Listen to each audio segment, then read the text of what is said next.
ladies and gentlemen, we will have an FWA World Heavyweight Championship match for you. That's something to look forward to, and plenty of more action before then. But very, very quickly, we have the rules of the FWA. First of all, the pile driver is banned. Second of all, there's a special card system in the FWA. When a referee has to give a wrestler a public warning, he will do so by producing a yellow card. That's for the first warning. For the second and final warning, he will produce a red card. And from there, a wrestler will be automatically disqualified. Now, in a tag team match, it is only the individual who will be warned or disqualified, not the tag team. All right, with that in mind, are we ready for our first contest? FWA! FWA! FWA! What's this from? Oh no! The abdomen first into that steel chain wrapped around the top rope. There's not a lot of give on those ropes either. You can tell by the reaction of Travis to being dropped on there. You see him clutching his midsection.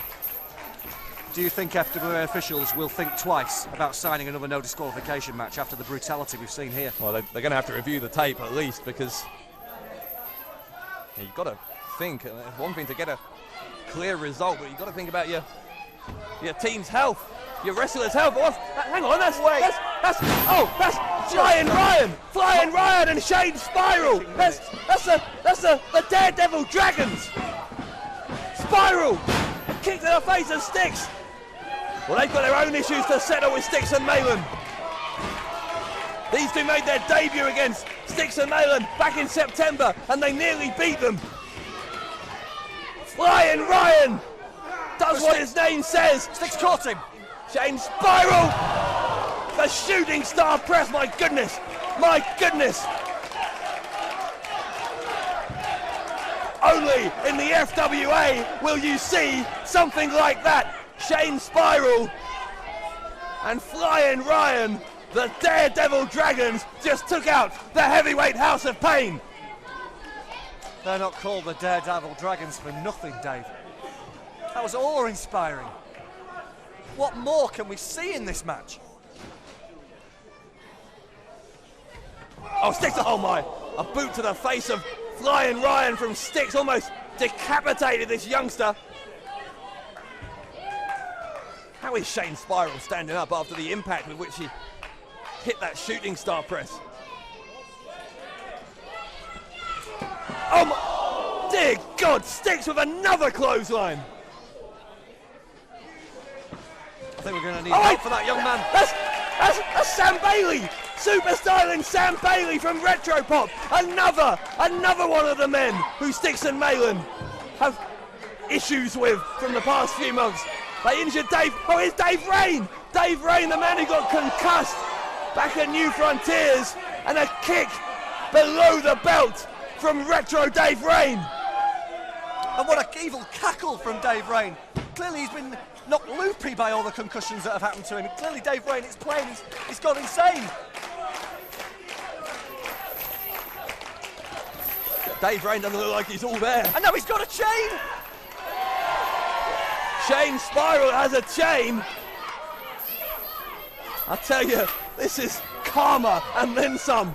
All three of the teams who Styx and Malin have attacked so brutally, who they've dropped on their heads in recent months, are fighting back en masse, and they're tying Styx to the entranceway. They're tying Styx to the entranceway. They can't do this. It's 4 against 1, and that's left Malin in the ring 2 against 1. Well, this is fantastic. Malin is about to get his comeuppance, and there is no disqualification tonight, Paul Malin. Styx can't help you now. Finally, the weasel has been sniffed out of his hole. Look at these bunch of ingrates. Look at Dave Rain That 80s throwback in the middle of a chain reaction here in Broxbourne. And this isn't going to end well for Paul Maitland. Styx is trying to break himself free. He's shaking this entranceway. Oh, look at that. A running neckbreaker onto the back of Martin Kirby. There's the cover. Oh, Maitland kicked out. Come on, Styx, we need to see the Herculean strength of the heavyweight House of Pain. He needs to snap those chains with his bare hands. Look at Dave Rain taunting him. Dave Rain's lost the plot completely. I bet it was all him. I bet he's the ringleader. I bet he started this. I bet he came up with this twisted plan. The Daredevil Dragons are playing cheerleader for Project Ego. Retro Pop as well. Oh, they are enjoying this. Paul Maitland is being taken apart systematically by Project Ego.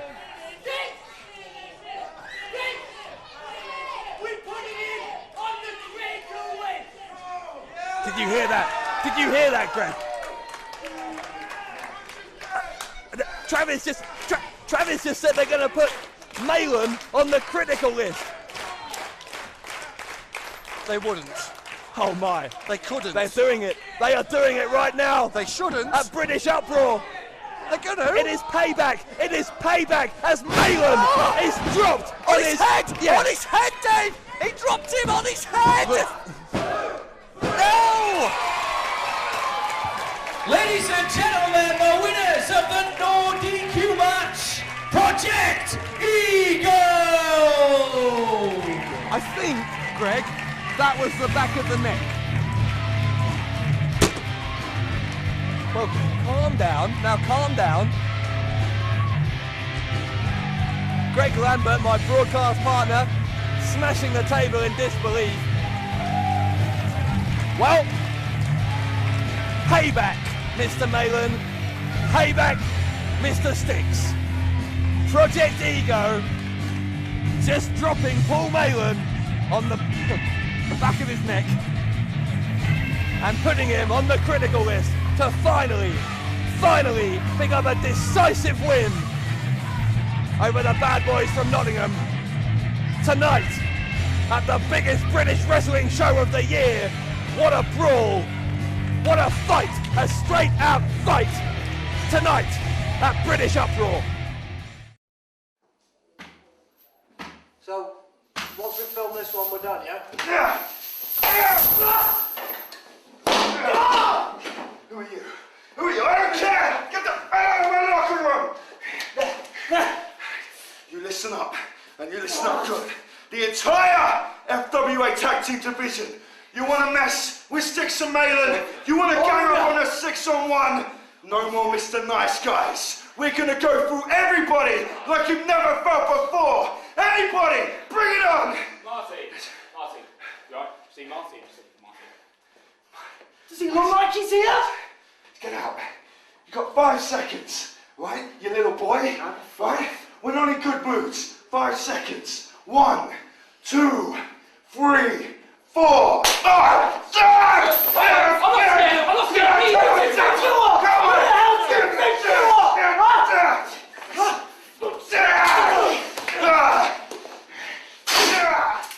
Okay, ladies and gentlemen, the following contest, it is a singles bout set for one fall. This is a special challenge match. Introducing first.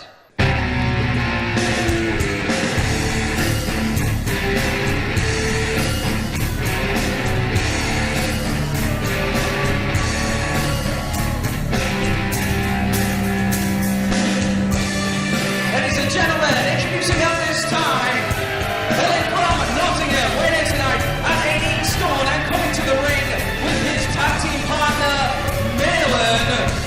This is the heavyweight House of Pain, known as Styx.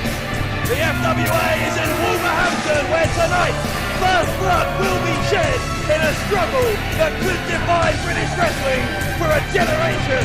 It's time to choose a side. It's time to stand up and be counted. It's time to draw battle lines. Dave Bradshaw here along with Greg Lambert, and Greg, the first defence of the FWA World Heavyweight title will take place in this very ring tonight. Absolutely, Bradshaw. What a way we ended British Up Raw last time with a new World Heavyweight Champion, the Governor Martin Stone. And then Martin Stone very much dropped a bombshell. His opponent tonight, Leroy Kane, he very much made a stand. And those two forces are going to collide in the main event tonight at Battle Lines. Well, speaking of a force to be reckoned with, you're looking at one there. He is the heavyweight house of pain. Styx, most regularly, of course, in a tag team with Malin in recent months, but tonight in singles action. And ladies and gentlemen, introducing his opponent.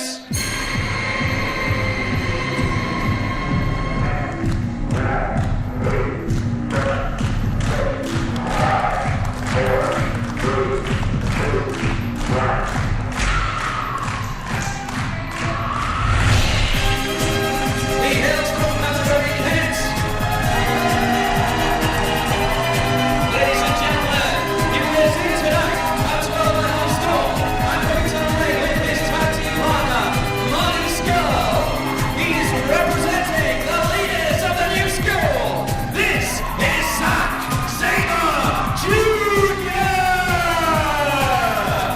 He's one half of one of the hottest tag teams in Britain today, but also a very accomplished singles wrestler in his own right. This is going to be a hell of a match for Zack Sabre Jr. Well, absolutely. He's also a man, Dave Bradshaw, who wandered into the wrong place at the wrong time after British Up Raw. He went into Styx and Malin's dressing room after they had lost the biggest match of their career against Project Ego. They were not in a good mood. That's how this match came about. And Zack Sabre Jr. is going to find out that tonight, once again, in the Wolverhampton Civic Hall, he is in the wrong place at the wrong time. Says all you need to know about Styx and Malin, that they would challenge someone to a match and be furious with them for accidentally walking into the wrong dressing room. Unbelievable. Anyway, regardless of how this match came about, a very interesting comparison here. Both Styx and Sabre Jr., I should say, accomplished tag team wrestlers, as we said. Styx and Malin only just suffering their first defeat here. Leaders, meanwhile, for their part, picking up tag titles around the UK, but both of those teams are on a two-match losing streak coming into this singles match tonight, so it's important for either Sabre Jr. or Styx to pick up a win. You're absolutely right, and this is where I feel that, and I always talk about controlled anger. Styx is angry with Zack Sabre Jr. He's angry in general after what happened to him when Styx and Malin were ganged up on 6 and 2. And what's going on here? Marty Skrull disappearing. Skrull is like being a coward. ejected. Malin hasn't been taken out of it. Oh, now he has. Well, Malin was mocking Marty Skrull for being thrown out. But as it turns out, we're going to have... fair is fair, I guess. Chris Roberts is going to send out Malin as well. We are going to have a one-on-one contest. I mean, what did Malin think was going to happen? As soon as Skrull got kicked out, he couldn't surely have thought that he was going to be allowed to stay. What kind of decision would that have been? He's not the brightest, is he? Not the sharpest tool in the drawer. Obviously, they failed to fill in their licensed cornerman paperwork, Dave. Well, it helps if you can spell your own name. I was explaining before Chris Roberts threw out Marty Skrull and Paul Malin, that Styx is an angry man at the moment. And understandably, I mean, at British Up Raw, he lost a bet, endured that no disqualification war. He has to control his anger tonight, though, if he's going to beat Zack Sabre Jr. Well, Sabre Jr. is channeling his anger very well. Look at that flurry of kicks and chops to Styx. Oh, and now Styx takes down Sabre Jr. with a shoulder block.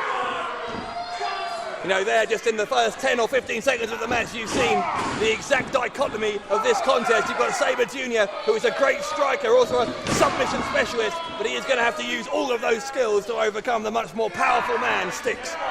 Look at the fury on the face of the heavyweight House of Pain, and no wonder. The man was attacked during that match we were talking about at British Up Raw. He and Malin were wrestling Project Ego. They got attacked by the Daredevil Dragons. They got attacked by Retro Pop. And then Styx got chained to the entranceway like some kind of zoo beast. I mean, what's all that about? Well, my heart bleeds. It was beautiful karma, I would say, but Sabre Jr. takes down Sticks, rolls him through, he's got the shoulders down, interesting pinning predicament, but he only gets 2. Instantly Sabre, he went for the kick, Sticks grabs him, what an incredible fast pace in this contest. And Sabre Jr. with a kick to the chest of Sticks. Sticks to the outside. He bills himself as the hardest kicker in European wrestling. Sticks had the first one scouted, he couldn't get out of the way, the second one though, and here comes Zack Sabre Jr. Sticks saw it coming. Watch out, here comes Sabre with a kick. Well, Sticks took a little too long congratulating himself. Sabre is still on the apron. The danger's still not gone for the heavyweight House of Pain. There's another, oh no, Sticks grabs him this time. And Sabre lands hard on his back, clothesline now. Man, what a frenetic pace to this opener at Battle Lines. You said it earlier, Bradshaw. Both men have a lot to prove. Both men are finding themselves on the wrong end of a bit of a losing streak at the moment. This is a hugely important match. I said at the start how both of these guys, aside from their tag team careers, have both had very, very accomplished singles careers. Sticks has been dominating heavyweight divisions up and down the UK for years. Sabre Jr. for his part, just 22 years of age, already had so many accolades, the Rising Star Award at the Wrestling Observer Awards in 2008, a Match of the Year candidate that year against Bryan Danielson as well. Daniel Bryan, wrestling fans will now know him, certainly. I'll tell you something, Bradshaw, I think you're actually quite lucky that Paul Mayland got thrown out. After what you called him on commentary at British Uproar, you called that man a weasel. Do you remember that? I was watching the DVD the other day, available now on the British Uproar DVD, and you called that man a weasel. Sticks with a cover. It does sound like something I may have said. Paul Mayland is not a weasel. Paul Mayland is a brave individual who was left in the ring after Retro Pop and Daredevil Dragons attacked Sticks at British Uproar, 2 against 1 against Project Ego, and he fought valiantly, and he deserved more praise than you were willing to give him. A weasel caught in a trap. Sabre Jr. is struggling to escape this front face lock. He saw Sticks pounding him on the back. Oh, Sabre, he tried to, I think, escape. Oh, he's got him in a submission hold. Look at Sabre hold on. The tenacity of this young man is unbelievable as Sticks is struggling. He's still on his feet at the moment. That's the lower body, the leg strength of Sticks is what's keeping him up. Fascinating clash of styles here in this opening match at Battle Lines. You've got the submission, the strike, the hybrid style of Zack Sabre Jr. and just basically the straight-ahead power of the heavyweight House of Pain. Well, there is that power. Sabre Jr. landing hard on his front. I'll tell you something though, Zack Sabre Jr. would make a mistake if he thought that Sticks was all about brawn. This man is calculating, he has brains. We've seen that the way he's been able to scout some of the kicks of Zack Sabre Jr. He's been one step ahead, and he's certainly one step ahead at the moment. Come on, Zack! Come on! Leader of the new school! Now, though this is a singles match, you've got to be thinking both of these guys at the back of their minds have that tag team title tournament. There's rumours circulating about when some kind of tournament is going to begin to crown tag team champions here in the FWA. We don't have any official confirmation, but it's coming soon. Both of these guys know they need to get their win back. Oh, Sabre's going for that cross arm breaker. Sticks into the power of Sticks. Forearm to the face. Dear God. One single punch and the match turns round. I'll tell you something, Zack Sabre Jr. may find, in normal circumstances, his cross arm breaker submission may not work against a man with the tree trunk arms of Sticks. But after Sticks was chained by those biceps to the entranceway at British Uproar, those arms must be weakened. Zack Sabre Jr. knows this. A month to recover. Have you ever had your arms tied up by a solid steel chain? I have. Like some kind of wild animal. How do you know how much that takes out of you? Are you an expert in the human anatomy? I humbly apologise for thinking that being tied up with a chain for, 5 minutes would not render him unable to use his arms a month after the fact. But you're right, I'm no doctor. I'll tell you something though, speaking of the human anatomy, Zack Sabre Jr. comes into this match with a couple of injuries. I know he let this slip. I was listening round corners, clandestine sort of reporting as the truth tends to do, and I know that Zack Sabre Jr. has a bit of a hand injury coming into this match, and he's also got a bit of a bruise. You can see a heavy bruise on his left leg, which he's been favouring at times in this match. Well, doesn't seem to have missed a step. as a result of any of those injuries. Another thing that Sabre Jr. has injured, I guess, is his pride after losing that 2 out of 3 series at Decider at British Uproar. What's this now from Styx? Northern Exposure beating the leaders in that best of 3. Sabre won't have forgotten that. He's going for that. He's got an abdominal stretch. Sabre is trying to stretch Styx and maybe force a submission. But Styx, he's relying on his power, going to try and get out of this. Smart move by Sabre Jr. working on the arms again. Styx threw him off. Again Sabre. Straight back into the abdominal stretch. It's almost an octopus hold, that one, Dave. Very, very effective, extremely painful. In fact, if you look, no part of Zack Sabre Jr. is touching the floor. His entire body weight is just on top of Styx, stretching out his body. Styx with that power again. It's just power versus tenacity, a straight up fight here. Sabre, Styx was going for that side slam. Sabre countered, again into the stretch. Right back into it. I'll tell you, I'm impressed with Zack Sabre Jr. here. I don't think he's going to get a submission out of Styx, but what he's doing is wearing him down. He's putting his body weight on Styx, he's stretching back the shoulder, and that's going to take its toll in a long match. And obviously that's what Zack Sabre Jr. needs to try and do, is take Styx, the bigger man, into a long match. Big boot to the face. Sabre is... Oh, Sabre got caught! He got caught hard and dropped hard. Styx is reeling as well. You've got to think Styx would have gone for the cover if he had a bit more of his wits about him at the moment. That was a black hole in the black country here in Wolverhampton from the heavyweight House of Pain. And he's looking to finish this match off now while Zack Sabre Jr. is incapacitated. Don't forget, Joey Hayes thought Sabre Jr. was knocked out in Sabre's last singles match. That was a hot wired. Sabre came back from nowhere, applied the cross arm breaker that night. Can he come back here?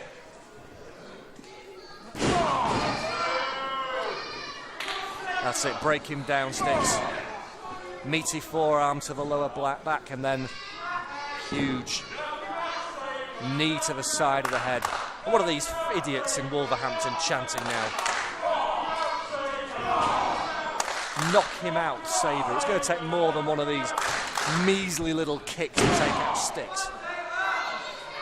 Yeah, there are welts opening up all across the body of Zack Sabre Jr. Some of those weren't there at the start of the match. Styx is delivering some real punishment to this young man.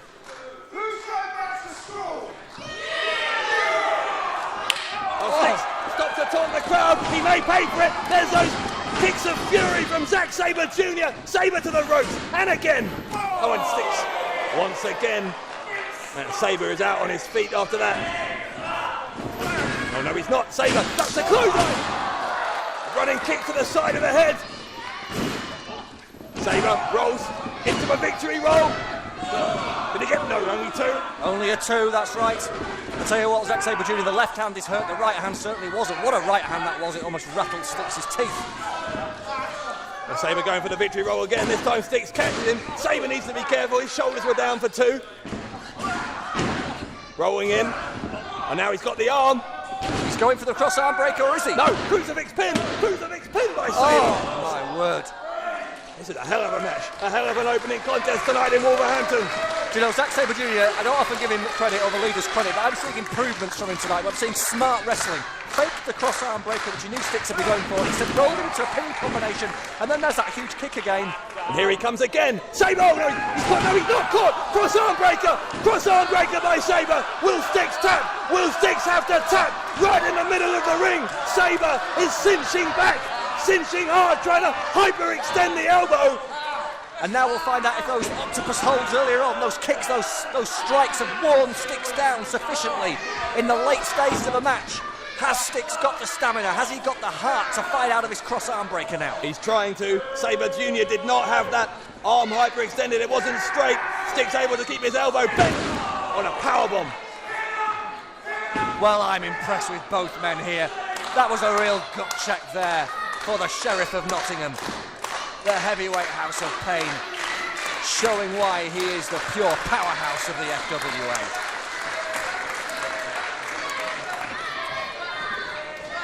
This crowd fully absorbed by everything that's going on here. What a great opener. Wait just a minute. Cross arm breaker again, Dave. Saber's just kicking. He's got the arm again. It's an inverted cross arm breaker. Trying to bend the arm the other way now. Look at Styx screaming in pain. He hasn't given up, not yet. Again, he's trying to power out. He's on one leg. He's on his feet. Styx picks up Saber. My goodness, look at the strength. Oh, that was absolutely fantabulous there. I just made up a word, Dave, to describe that. I think it was required. Well, refs called the I think Saber is out. It landed hard on the back of his head.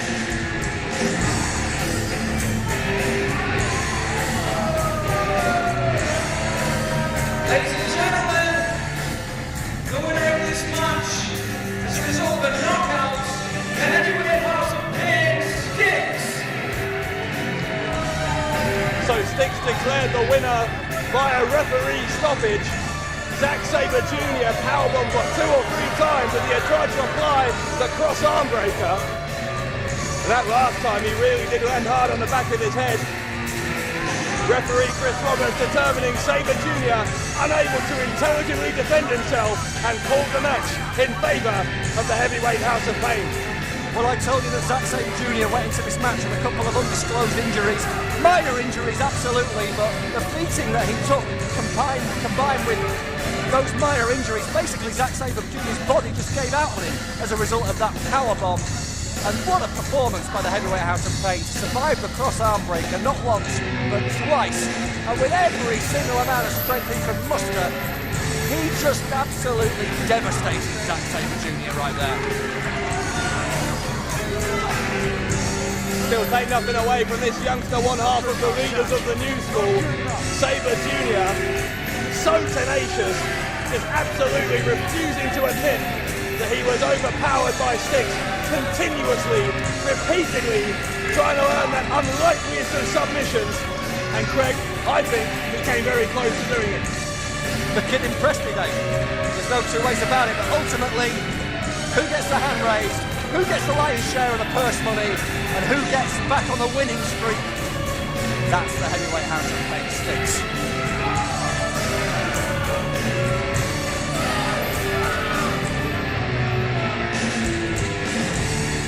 Well, Sabre Jr. being helped to his feet. He wants more. He didn't want this to be ended.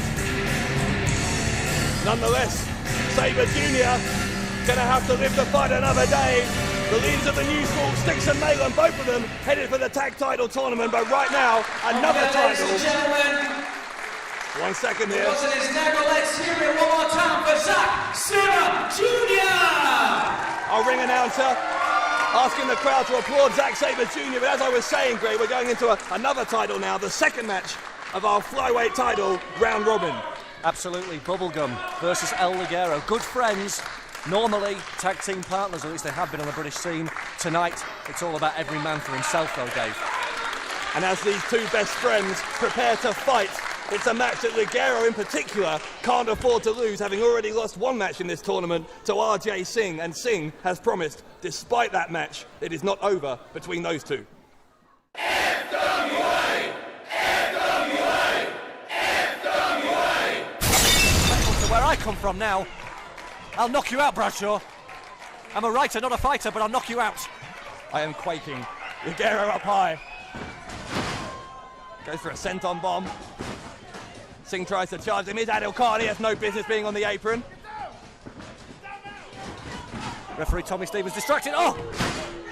That's the final cut right there, Dave. What happened? I didn't see what happened. Oh, what happened was the director told RJ Singh to cover him. 1, 2, 3, Jai-ho!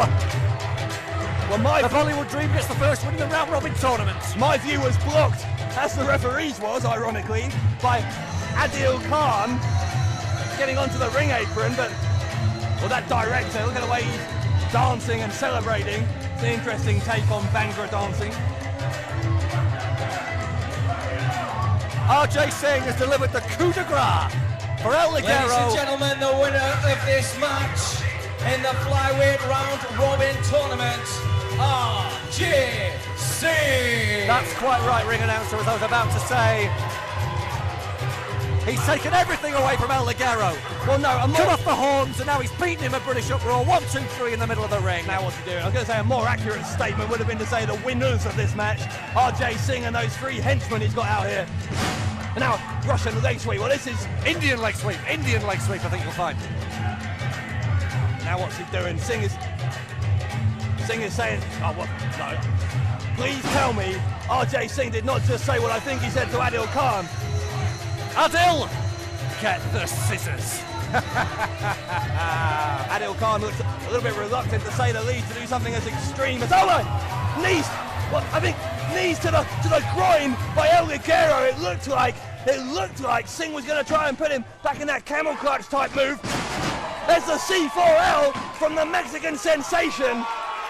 And well, before there was any chance for Singh to continue stalking his prey and possibly cut the horns off another El Ligero mask, Ligero fights back. And there's that mask that was defaced so horrendously back at Hotwired. I think this is a case of closing the stable door, though, Dave. Too little, too late for El Ligero. Ligero making a statement. He may not have won the match, but he has won the fight against RJ Singh, and he has reclaimed the horns that were brutally stolen from him. Ladies and gentlemen, let's hear it for El Ligero! Don't tell me to calm down, okay? Don't tell me to calm down. RJ, why are you so angry? Shouldn't you be celebrating right now? Yeah, you're right, Richard. I should be celebrating, but I'm not. Because when it was my time to celebrate, El Ligero decides to lay me out. So El Ligero, here's a warning. If you think what I did to your stupid little mask was something, you wait and see what I do to you next. Ladies and gentlemen, the following is part of the FWA Flyweight Championship Round Robin Tournament. This is a singles match set for 1 fall. Introducing first.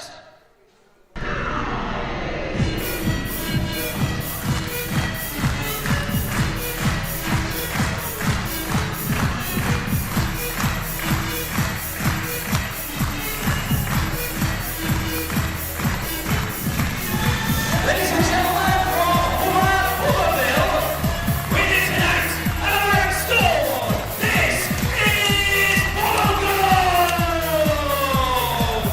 You're looking at a man who has spent his entire career fighting the odds, and a couple of months ago he came within a hair of making it to the final of the FWA World Heavyweight Title Tournament.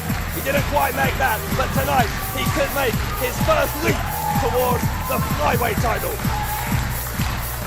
Absolutely, here he is, the Peter Pan pipsqueak of British wrestling, as I like to call him. Bubblegum. And tonight, you're right, he's been making a bit of a reputation as something of a giant killer. Defeated Dave Morales, defeated Joel Redman, took Andrew Simmons to the limit in that World Heavyweight Title Tournament. Tonight, wrestling someone of his own size and someone he knows very well, Dave. Indeed, a challenge of a different kind for Bubblegum tonight. Not a man who outweighs him, but a man who knows him better perhaps than he knows himself. And ladies and gentlemen, his opponent.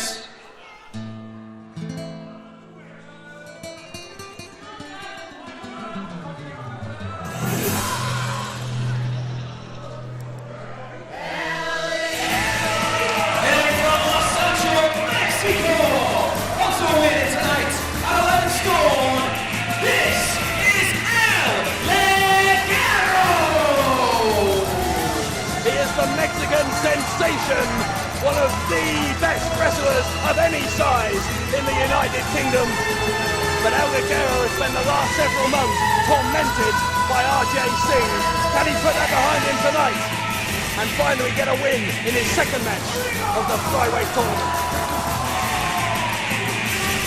Well, this is absolutely probably last chance saloon for El Ligero tonight. I mean, you're right, RJ Singh leads the flyweight round robin standings. He defeated El Ligero at British Uproar, and there's only 3 matches. Each wrestler only wrestles 3 singles matches in this round-robin tournament, Dave. So if Ligero loses tonight to Bubblegum, surely he's got no chance of winning the title. Indeed, surely. He is mathematically out of this if he does not win here. Bring them out. As you say, it's just 3 matches each. Even losing one is a big deal. So I don't think Bubblegum is thinking this is a match that he can afford to lose either. These two guys, normally a fun-loving duo. They've tagged up and down the country together, but this isn't going to be fun and games tonight. A highly competitive match, you've got to think, between these two. Absolutely. I actually saw these two wrestle one of the other very infrequent times. Elliger and people wrestle each other in Morecambe last year, and it was a phenomenal match, Dave. If this match can live up to it, then Wolverhampton fans are going to be in for something very special.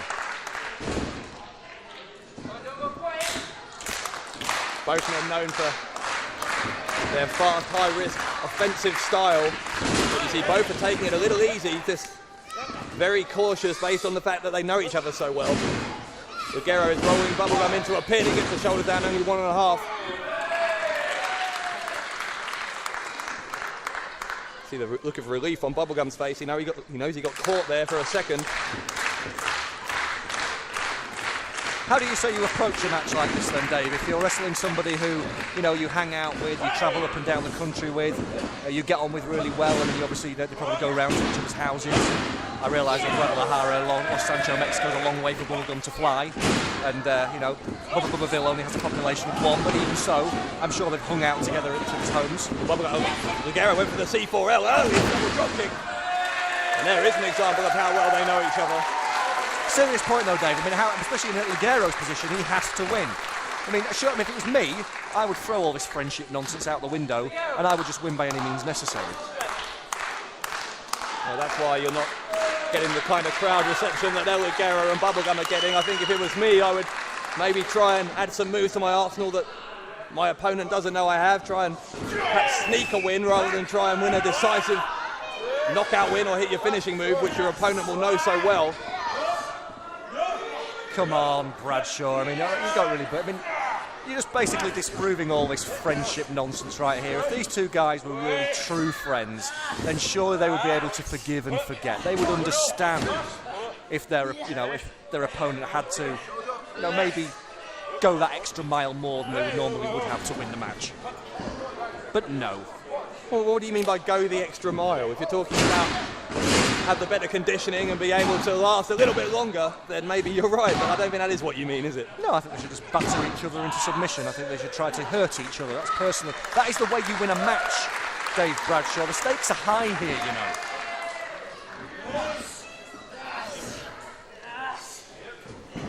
How many friends do you have? I'll give you a little while to count. Bubblegum goes for the kick and double drop. Again, both men go for it. As one of the greatest commentators in wrestling history would say, a friend in need is a pest. Notice I said one on. Obviously, he's not as good as me. Of course.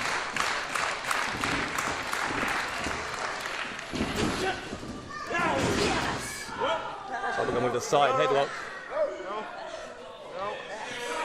The other question I have for you, Dave, is that rectus abdominis injury that Bubblegum suffered several months ago, surely that's healed by now. You're going on about Sticks and Zack Sabre Jr. injuries healing in the last match. Well, hang on. Hang on. This was really not. An entirely different situation. He had ripped muscles, ripped tendons, I think. And then, of course, he had the incident against Andrew Simmons where he was stretched out in the Boston Crab. As Bubblegum goes for the cover and he gets 2. I just think he had too many sweets, personally. Probably indigestion. What have you got against Bubblegum? Constantly, you come out here and mock the guy. And again, El Ligero's digestive habits aren't anything to write home about. I mean, tacos and chili will probably be cleaning up in this ring after this match. Tell you what, Jamie Oliver would have a field day with these two. Stereotypes are alive and well in the northwest of England, I see. Ligero trying to grab the leg of his friend, gets the other one. Bubblegum pushes him off. I think Ligero tried to jump over the top. Bubblegum was trying to get it with an arm drag, and Ligero Oh, look at that, see? Friend my rear end. El Ligero wanted to take advantage of the rectus abdominis injury with a moonsault, landing right on the ribs of Bubblegum, but he missed. Bubblegum taken out, Tilden well, Ligero hooks the leg, Bubblegum kicks out again. What does El Ligero have under his carpet? What? Underlay. Where do you get that one? Let's watch the match, Bradshaw. What a great match it is as well. Good to see you kept your Christmas crackers this year. Ligero applying that rear chin lock. You know, I want to pick up on something else you said as well a minute ago, Greg. You were saying it's, you know, unsportsmanlike. I think you were insinuating of Bubblegum to try and focus on that injury. As long as it's done in a way that's within the rules of the match, of course you're allowed to focus on an opponent's injury. Well, that's what I'm saying. I'm saying that's fine, but you're trying to say they're all going to be nicey-nicey and I'm not saying friendly. be nicey-nicey. This is going to be a highly competitive match, as it has been so far. Bubblegum with a shoulder thrust into that abdomen. Rolls into the ring, off the rope. Bubblegum goes underneath. Next time he gets the drop kick. Now, well, my point is this, Greg. Of course you're going to focus if there's a weakness in your opponent. But within the rules, within the spirit of a competitive contest. El Ligero has got to wake up in the morning, look himself in the mirror, think, goodness me, what a ridiculous mask. And then he's got to think, if he loses this match tonight, where do I go? Where does my career go from here? And he will regret not taking every single possible opportunity to win this match if he fails to win tonight. I'm telling you that now. Well, you're right as far to this extent, Greg. I mean, the flyweight title is, I think, the most prestigious title of its weight class anywhere in Europe. It's such a lineage. The FWA title started, flyweight title starting several years ago now, before the company took a hiatus in 2007, and now we're going to crown a new champion. And I think we've probably got the 4 best flyweights in the country in the round robin. These 2 guys right here in the ring.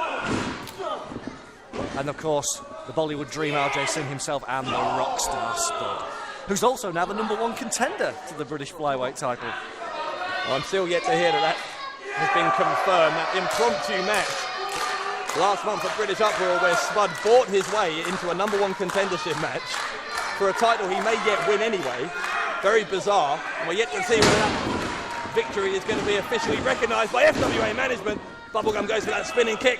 Ligero tried to grab the head. He gets it on the second time of asking and takes down Bubblegum.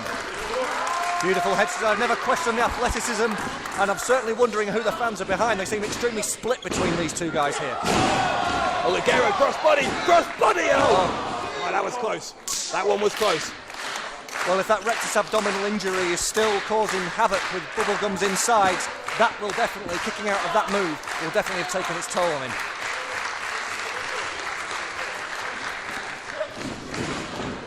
He's looking exhausted, is Bubblegum, but he's going to keep going. This is what this match means to both, what this title tournament means to both of these guys. He certainly looks blown up to me, Bubblegum.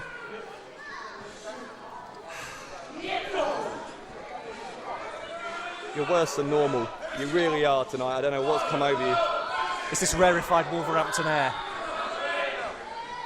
Well, we're in the building where Kendo Nagasaki unmasked the Wolverhampton Civic Hall. Hopefully Bubblegum will superplex El Ligero and then unmask him like they did to Kendo back in 1977. Wouldn't that be an amazing moment, Dave? I'm not sure it would be a great moment for any masked wrestler. If you ask Ligero, he certainly wouldn't want it to happen. A mask is such a sacred part of a Mexican wrestler's heritage. Oh, I think all the ugly people in Wolverhampton, he'd be quite at home, El Ligero. But what about that? Both men down outside the ring. And we could see a double count out here, and that would not make any effect. A draw would not affect the round robin standings from Bubblegum's point of view, possibly. But El Ligero, if this ends up as a draw, well, he's going to still be with no wins from 2 matches. Yeah, loss and a draw, no good at all for Stay outside the ring, Ligero. Bubblegum. This is a better result for you, my son. Stay outside and take the cheap double count out. It makes sense. Fortunately, neither of those men are ever likely to listen to you, both back in the ring. This one will go on.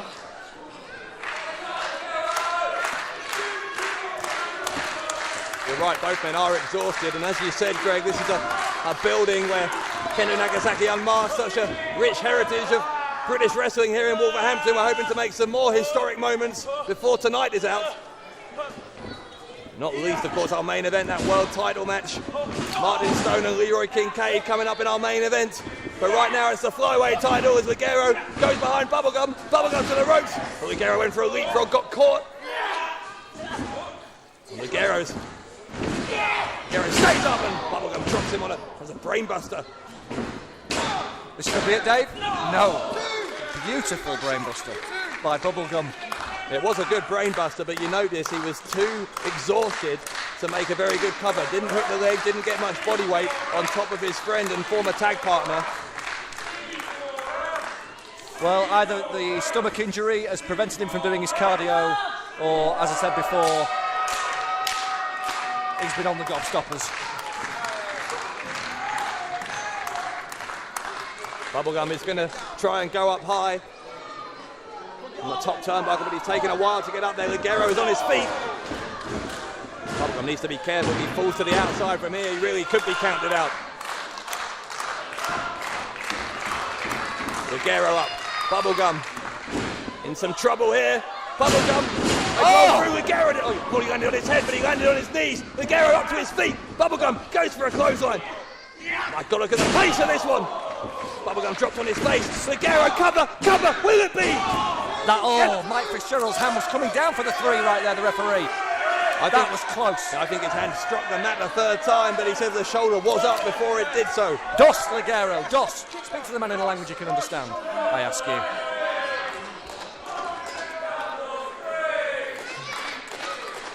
El Ligero. They can't count in Wolverhampton, that's for sure. Clearly, Bubblegum raised his shoulder before the count of 3, although there was a possibility Fitzgerald's hand did hit the mat. But the fact is, he realised Bubblegum did kick out before that 3 count. Ligero is lining Bubblegum up for something here. It's the C4L, is it? No! Bubblegum rolls through into a schoolboy, and Ligero kicks out. But Insecurity, you hear the impact from there. Bubblegum drops Ligero on his head. This time! Again, Ligero kicks out. Again, Greg, Bubblegum did not hook the leg, and it was using his legs that Ligero was able to kick out.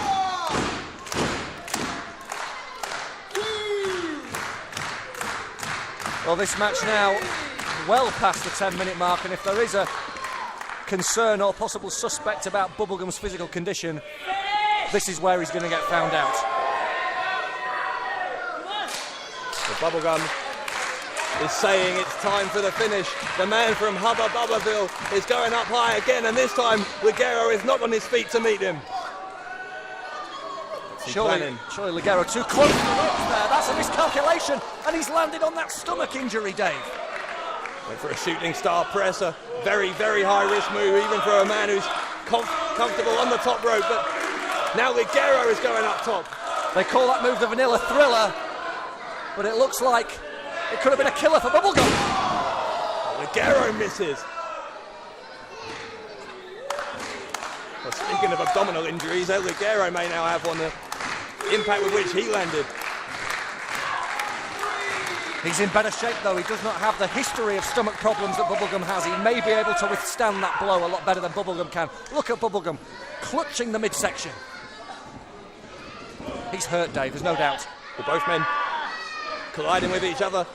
Back first, they're both trying for a backslide now. It's who's got more power left in their body to get the other's shoulders down.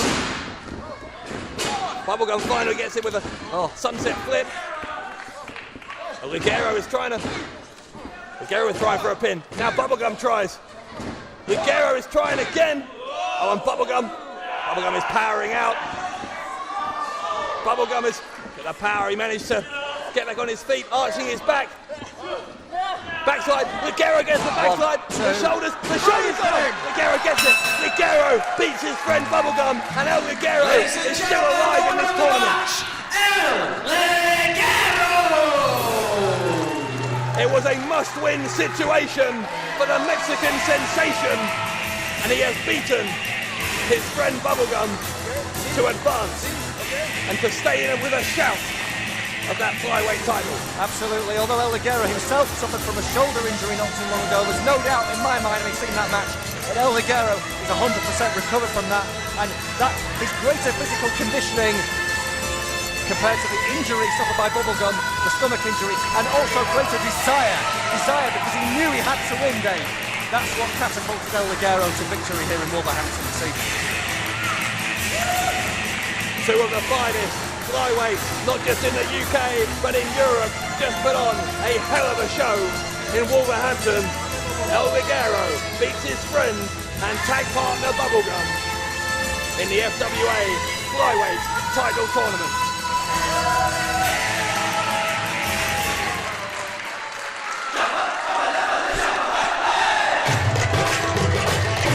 We'll know that there is a lot of bad blood between El Ligero and RJ Singh, and Singh, not for the first time, is interrupting El Ligero, and he has no place, no reason at all to be out here. You know, Ligero, I've had quite a lot of time to think. You see, the last time you and I met, I won the match. But somehow, after all was said and done, it was still me lying on my back looking up at the lights.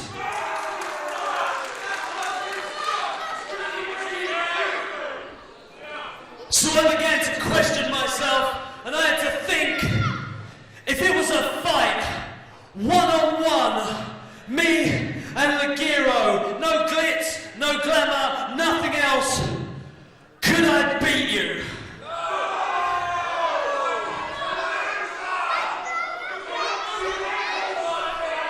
And you know what, Ligero, for the first time in my life, I couldn't answer that question. So this thing between you and me ain't just gonna go away, so I'm gonna suggest this. Forget the lights, forget the camera, forget all the glitz and glamour goes with it. How about you and me, one-on-one, right now, a straight-out man-to-man fight? RJ Singh is manning up, as they say in India. Why on earth would El Ligero trust him after everything that this man has done to him? RJ Singh just wants to fight El Ligero under fair conditions, and I can't think of anything fairer than right here, right now. It looks like Bubblegum is sharing in my scepticism about this, but Ligero, it looks like, has asked him to leave. Singh, to give him the benefit of the doubt, has come out here without his entourage. And it seems he wants to know if he can beat Ligero, not in a wrestling match, he did that last month at British Uproar. He wants to know if he is tougher, if he can beat Ligero in a fight. Well, Bubblegum looks worried for his friend. Let's not forget, Ligero has already been through a match here. Bubblegum is leaving, Ligero and Singh are about to fight. Hang on a second, hang on, look on the stage, Greg, that's Dave Morales. Oh my goodness, it's the mad Brummie from right here in the Black Country, and he's going after Bubblegum, and RJ Singh has capitalised on the distraction. Oh, this is beautiful, Dave. Oh my, Dave Morales has come and is annihilated, he has annihilated Bubblegum. RJ Singh has got that submission hold on Ligero, and Morales, 350 pounds, 20 stone or so, hard on top of Bubblegum. That's an injured abdominal. Oh my goodness, those muscles are... Bubblegum's already injured. Ligero is writhing in pain. Ligero, RJ Singh didn't want a fair fight. Of course he didn't want a fair fight. It's an exquisite plan, Dave. And I tell you something, Morales was talking, he was talking recently about going after one particular individual in the FWA, but he would not say who it was. It's clear to me now exactly who it was. It was Bubblegum, the man who beat him, the man who humiliated him, the man who eliminated him from the World Title Tournament. Well, I don't get what this alliance is between Singh and Morales. Presumably this is a marriage of convenience, because Morales wanted revenge on Bubblegum, Singh wanted revenge on Ligero. Morales has been to America recently. Ligero, I don't have to fight you to beat you. Never a true word said. I was going to say Morales has been to America. The Americans have probably been taunting Morales about that loss to a midget at New Frontiers, and he has just taken out the frustration on Bubblegum. And RJ Singh has once again got the better of El Ligero yet again, Dave. Look at the depraved look on the face of Morales. Oh, Morales is getting back in. Get him out of here. Get him out of here. Morales has already done a huge amount of damage. This man is a disgrace. He was suspended for 6 months after his match with Bubblegum, after he struck an official. Which he should not have lost, Dave. Well, it was a dodgy 3 count. I don't care, you don't strike an official, and if you ask me, Morales should be suspended for another 6 months after what he's done tonight. Bubblegum's career may be in jeopardy. Repeatedly pounded in the stomach, the injured stomach, by 20 stone of Dave Morales. And what about Singh as well? You let me get a word in edgeways. Morales was wrongly suspended. He went to America to further his career in one of the top independent organisations in America, and over there he has stewed for months. He has thought about it. It has preyed on his mind with the fact that Bubblegum knocked him out of the most prestigious title tournament in British wrestling, and he returned and he waited for his moment to strike. Obviously struck a deal with RJ Singh. Singh needed to beat some respect into El Ligero, and Morales needed to beat the living tar out of Bubblegum, and he has chewed up Bubblegum. He has spat him out. I've never seen Morales so devastating, Dave, and Bubblegum right there may never be the same. Well, Bubblegum and Morales aside, we can put that aside just for a moment. What about RJ Singh claiming he wanted a one-on-one fight with El Ligero? Of course he didn't. That's not RJ Singh. You know as well as I do, that is not RJ Singh. Instead, he has insisted on continuing this vendetta against a man from Guadalajara. And in fact, has made this, I think now, one of the most personal feuds in FWA history. You know something? El Ligero won the match. He beat Bubblegum. He got himself back into the flyweight tournament. RJ Singh obviously thinks now he's won 1 match in the flyweight tournament. Ligero's won 1 match in the flyweight tournament. This issue between Singh and Ligero will not be over until Singh is the flyweight champion and Ligero is an also-ran.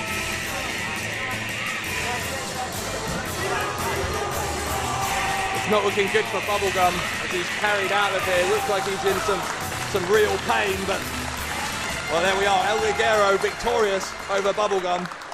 Now, our next match tonight was scheduled to be a long-awaited fight that's been a decade in the making. John Ryan against Johnny Moss. Johnny Moss was supposed to fight Ryan at British Uproar last month. Unfortunately, Johnny Moss was in a car accident right before British Uproar. We were expecting that match was going to take place tonight, but Moss, as a result of those injuries, has suffered some complications. He was halfway here tonight, and then, of course, had to turn back, Greg, after suffering some related injuries to his abdomen area. That's right, and we'll have to wait and see what that means for the bad boy of British wrestling, John Ryan. He's once again left without an opponent. Ladies and gentlemen, at this time, I have to regretfully announce that Johnny Moss is not here tonight.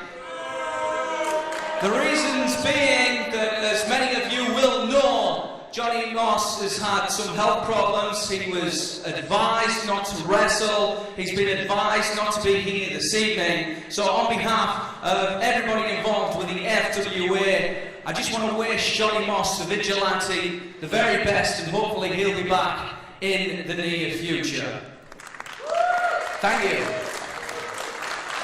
Now at this time, ladies and gentlemen, well, actually at the last FWA event, we were proud to give somebody the first ever British Wrestling Council, it was like a, what would you call it? Scholarship, that's the one. It was like a scholarship. It's to acknowledge somebody who's been training with the British Wrestling Council. And some of you know about that. And I'm proud to announce that he's come and joined us tonight, ladies and gentlemen. And I want to bring him out right now and find out what this individual is going to be doing with his wrestling career. Of course, he is the first individual to receive the scholarship. So let's bring him out right now, ladies and gentlemen. This is Gil Elkin, ladies and gentlemen. Here's my boy. Here's my boys, in fact. Look at this. Gil Elkin, otherwise known as Ben Rage, his wrestling name. His handshake. Shake your hand. Hey! Look at him. Well, He's already getting disrespectful, not shaking my hand. I'll have words with him afterwards. I run the training school. Oh, man, where Gil Elkin, Ben Rage comes from, and he's also brought his tag team partner with him. JD Sassoon. That's disgraceful. That's the first rule of wrestling, no respect. For someone who's your But boy, what's he's the obvious, exactly you there. How can we have the wrestling attire here this evening? He'll be sweeping out the gym first later. and foremost, I would just like to say how grateful I am to the PWC for this opportunity for me to prove my worth to wrestling. And I heard about a tag division being set up, and I thought about one of my boys from FWA Morecambe, JD Sassoon. But if you want to know why we're out wrestling here, we're here to take the tag division by storm. Hang on a second. Gil Elkin and his tag partner JD Sassoon, I think, were maybe about to issue a challenge to try and launch their tag team careers. Instead, well, that's John Ryan, but who is with him? That's Richie West, one of wrestling's most notorious managers. Based in the North East, Richie West, one of the more obnoxious wrestling agents in the country. What is he doing with John Ryan? Well, this is a bizarre situation for me. I used to manage John Ryan not too long ago before Richie West took over his contract. Now he's in the ring with my two boys. Stevie, if you don't mind, if you'll allow me to explain why these guys are out here in the wrestling attire. You see, they're out here in the wrestling attire because I offered them an opportunity and they grabbed it with both hands.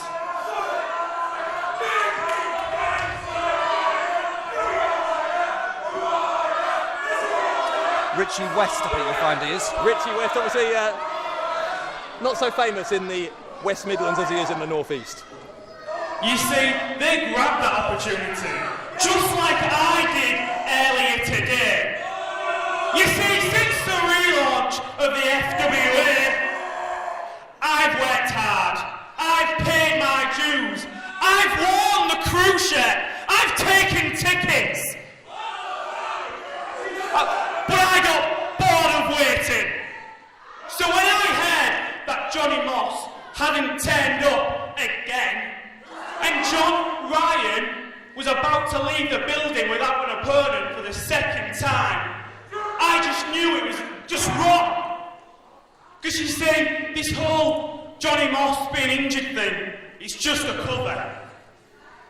Johnny Moss is in fact scared of stepping into the ring with John Ryan. Bold words, Dave. Wouldn't like to disagree with He knows he's the most dangerous man in British wrestling. And I thought it was about time that all of you realised exactly the same. So what I did, I offered £5,000 of my daddy's hard-earned money to these two. If John Ryan can't beat them in 5 minutes. Isn't that right, boys? Just before we ring the bell, let me just give you a word of advice. Use these 5 minutes in this ring effectively, because it might just be your last.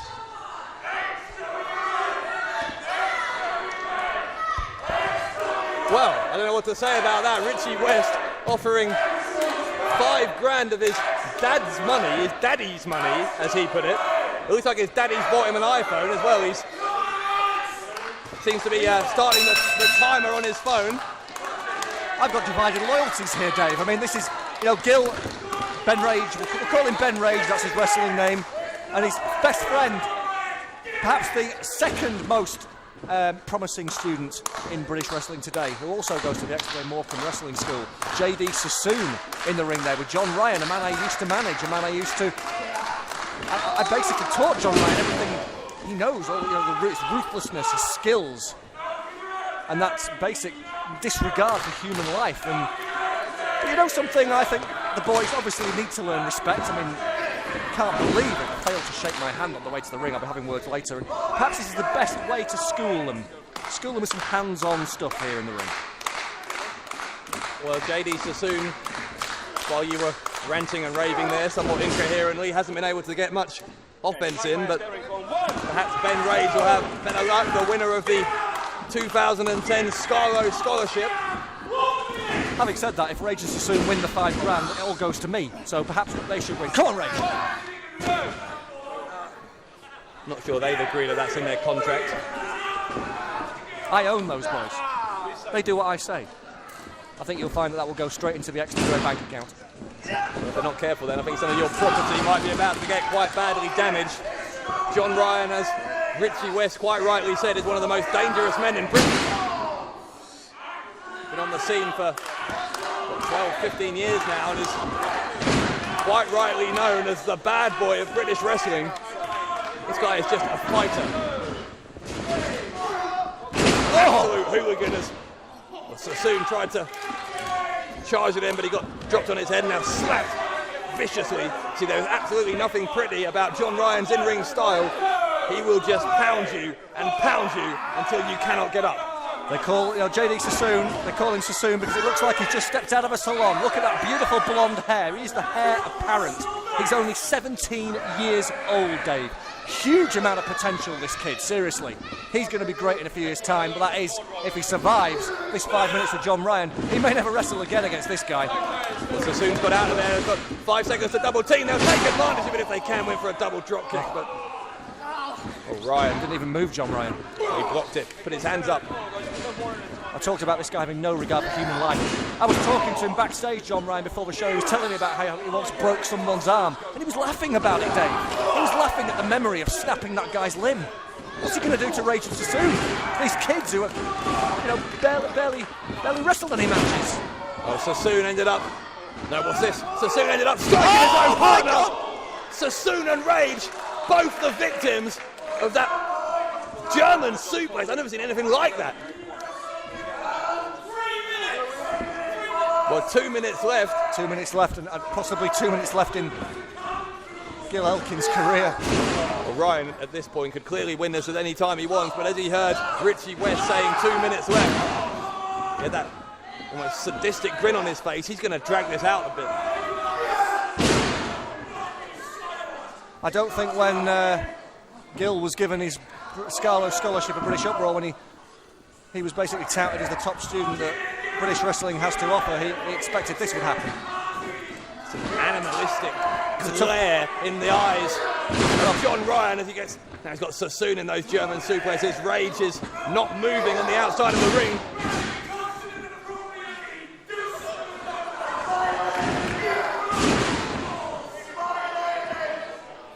Well, this is... He's definitely taught them respect, Dave. John Ryan now taking some time to heckle some people in the crowd, man. We've already had some injuries tonight. Zack Sabre Jr. knocked out. Bubblegum's on his way to the hospital after that assault from Dave Morales. We may have to have 2 more ambulances come to the Civic Hall. Ben Rage out cold. JD Sassoon out cold. And what's the time, Dave? Is this within the 5 minutes? Look, I can see a stopwatch. Richie West has got a stopwatch. There's 30 seconds left. 4 minutes and 30 seconds. John Ryan Ladies and gentlemen, the winner of the match at 4 minutes 30 seconds, John Ryan. Well, John Ryan had this one at 3 minutes, let alone 4.5. Richie West may inadvertently benefit from the bad fortune of Johnny Moss. He may have found himself a hell of an asset as the new manager of John Ryan. And I tell you what, Rage and Sassoon have embarrassed me tonight. Absolutely disgraceful. They call themselves my trainees, and look at them laid out in the ring. Sassoon laid out in the ring, Rage laid out at ringside. I'm going to be having serious words, but I tell you something, Dave. John Ryan was a force of nature tonight, and I think that Johnny Moss is a lucky man that he wasn't here. I've never seen the bad boy of British wrestling look quite so devastating. Things are threatening to get ugly with a couple of members of this crowd there getting in the face of John Ryan. But nothing at all can wipe the smug smirk off the face of Richie West as his man John Ryan has just decimated two of this country's finest trainees easily within the 5-minute time limit. You just cost me £5 grand, Gil. Leave them alone. Goodness sake. Well, anyway, as Greg Lambert rebukes his own trainees for some reason, we're getting ready to head to one of the biggest matches of the night. And as I said, we've already seen some injuries tonight. We could see another one right here in this upcoming 6-man tag team match. Greg, if you can pay attention for just a second here. They've embarrassed me, they've let me down. Do you think Darren Burridge is coming back too early to try and get revenge against Yestin Reese and the rest of his gang? Absolutely, the Pucker one's coming back too early. I mean, the man had a serious cruciate ligament knee injury that kept him out of British wrestling for best part of 18 months, and he wants to get in there with those three guys, Reese, Redman and Morales. I think Morales gets a bubble gum. Is he insane? Is he mad? Well, Burridge got a screw loose. Burridge is lucky that this match, that his career wasn't ended earlier after what happened to him at British Uproar. He's been given another chance, but will this be a bridge too far against three of the most dangerous men in British wrestling? FWA! FWA! FWA! It looks like a chokehold he's got applied to. Oh, we saw this on the last show. Oh, Redman, I think was going to go for a dive. I don't know, but Frazier caught him out. Oh, Frazier! Gilligan Gordon dropped the top rope and Frazier to the outside. The captain of Gilligan's Island, Gilligan Gordon. No! Yo, Redman! Oh, no! Morales tried to hold Redman in place. Tried to hold Samuels in place. Redman went for the dive, and Samuels has clearly learned from his mistakes. Referee has a count out on. And did you see Burridge throw Sharp Samuels back into the ring? Who's the legal man? Beat the count. Who is the legal man? I think it's Redman. Even Gordon's not sure. It's a count. We're up to 9. Gilligan, abandon ship. Get him back in the ring. Yes, No! 10. It's a count-out win for the cartel. Ladies and gentlemen, the winners of the match is a result of a count-out. The cartel! Well, Samuels learned from his mistake, moved out of the way, wins the match by count-out, and you know what that means, Greg Lambert. It means Darren Burridge, far from having to spend any time with Redman and Morales, gets 5 minutes in the ring. Oh my, with gentleman Gilligan Gordon. Gilligan Gordon, I'm telling you now, will have prepared for this 5 minutes. Look at the man. He's in shape. The best shape of his life. I'm not sure what you call that shape. It's a shape I've never seen before. Burridge with can only be described as a nipple lock. Oh, and now the mask comes off. Well, to be honest, it is what, 6 months or so since that nose was broken. You'd think it would be recovered now. Burridge doing a little bit of Hannibal Lecter style stuff, arm drag by this technical expert. This is ritual humiliation for Gilligan Gordon. Let's make it 10 minutes. Somebody needs to stop this right now. This is great. This is absolutely terrible. This is the happiest I've ever been immediately being after being spat on. Wonderful. Wait, there's a fan, where's security? Oh no! He's clipped the There's a fan, where's knee. security? Who is that? That's not a fan. Someone has just clipped the injured knee of that. Oh, that's Yestin Reese. That's irresistible Yestin Reese, a man who is a protege of Gilligan Gordon. One of the thrillers, Dave. That Yestin Reese. Yes, that Yestin Reese. Ironically, a man who's just come back from 6 months on the shelf with a knee injury. You'd think, given that fact, he would have a little bit of compassion. I thought it was a fan, Dave. No, it was one of Gilligan's proteges. Like you say, he obviously could not stand seeing his boss humiliated in that way. And who can blame him? Yestin Reese is doing a number on the knee of Darren Burridge. This is disgusting. Someone stop this. You remember what Gilligan Gordon said, the chilling warning. He said Darren Burridge would never walk yes, again. Here comes Charles Samuels. Here comes Charles Samuels. And Samuels just saved his friend. Took a knee brace to the back. Now Samuels is down as well. Samuels has ended up with... He tried to help, and now he's stomping the knee. This is absolutely horrific behaviour. You're going to end the man's career. And for what? For what? Because he accidentally started a video. He cost Joel Redman the world title. Oh, so let's end his career. Yes, Gilligan-Gordon will cost Darren Burridge his career with the help of the irresistible one. He's back, ladies and gentlemen, Iestyn Rees. Gilligan-Gordon. Iestyn Rees interrupted the 5 minutes that Darren Burridge had with yourself. I'm guessing that was the plan all along. You appear stressed, Mr. Parker. Please, have a seat.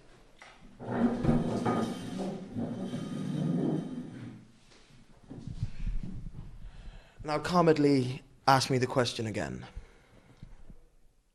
Iestyn Rees interrupted the 5 minutes that Darren Burridge had with you. I'm guessing that was the plan all along. Yes, kind of. You see, when it comes to plans, I don't really make strict plans. I have an outline, and then I just do whatever happens. The Iestyn's thing, it was an insurance policy. For you see, now that that's happened, the final thing has been unveiled.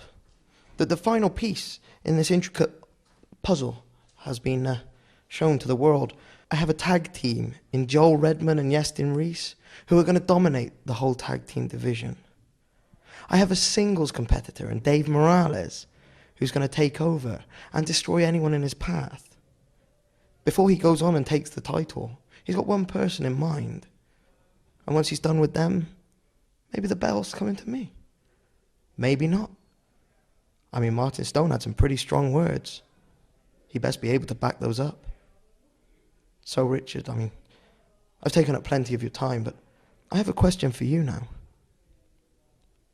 Do I look worried about what's going to happen next? You look quite calm. Ask the cartel and Darren Burridge the same question.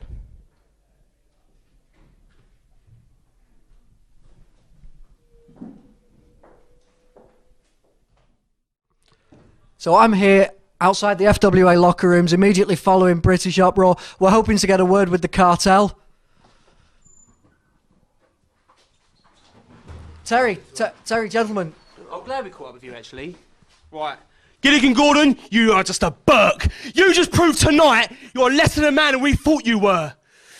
Next time we run into you, Joel Redman, Iestyn Rees, and Gilligan-Gordon, we're going to get revenge for what you've done to our good friend Darren Burridge. And we're going to get revenge the only way we know how, and that's the East London way.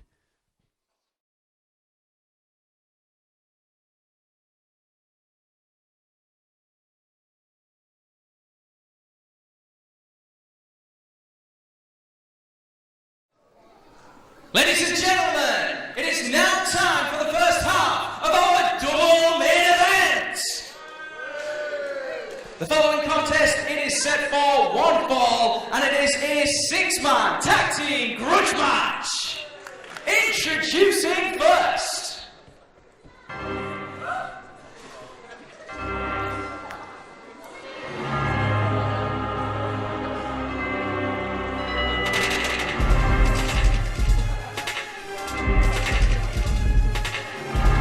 Ladies and gentlemen,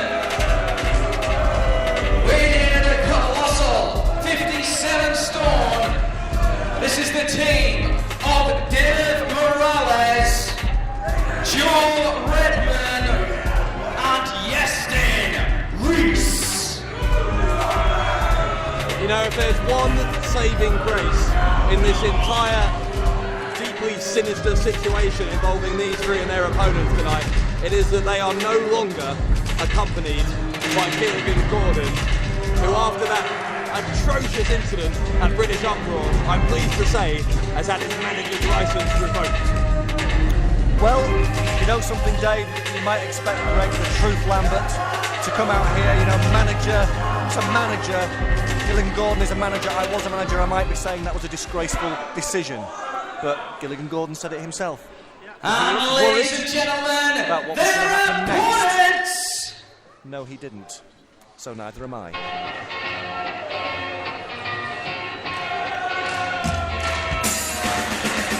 So combined weight,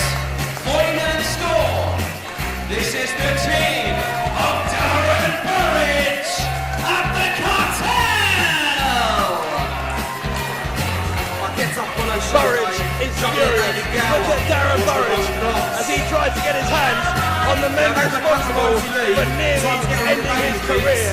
Go out and make some bricks.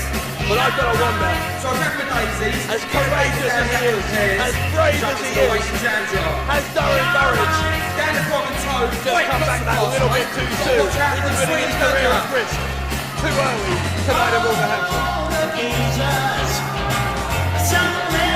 Well, I think he has, Dave. Like I said before, I think, cruciate ligament injury is a serious, serious situation. And after what happened at British Uproar when he was attacked by the irresistible Yestin Rees, he suffered a minor tear to the patella, exacerbating the old injury. Down at the show, Sarah right to the boys, and now Jimmy back a month later, months before the doctor said that he should. the lads. There's always This is someone insanity. who wants to Suicide. What a Against those three guys. Alright, sunshine, keep your hands on, so we end up taking it to the Don King.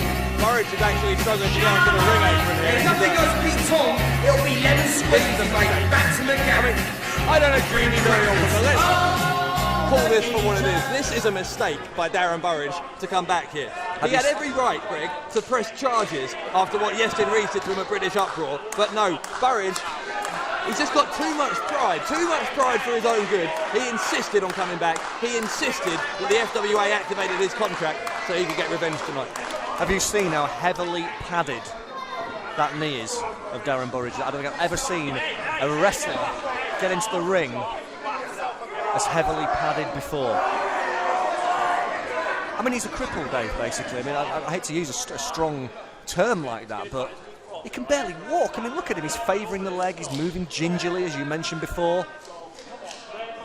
I mean, this was no regular knee injury that Burridge suffered. He was actually pretty much in retirement for a couple of years, given how severely he hurt his knee. It looked like he defied what all the doctors had said and made something of a recovery and was planning a return to the ring when he inadvertently got embroiled in this feud between the Cartel and Joel Redman.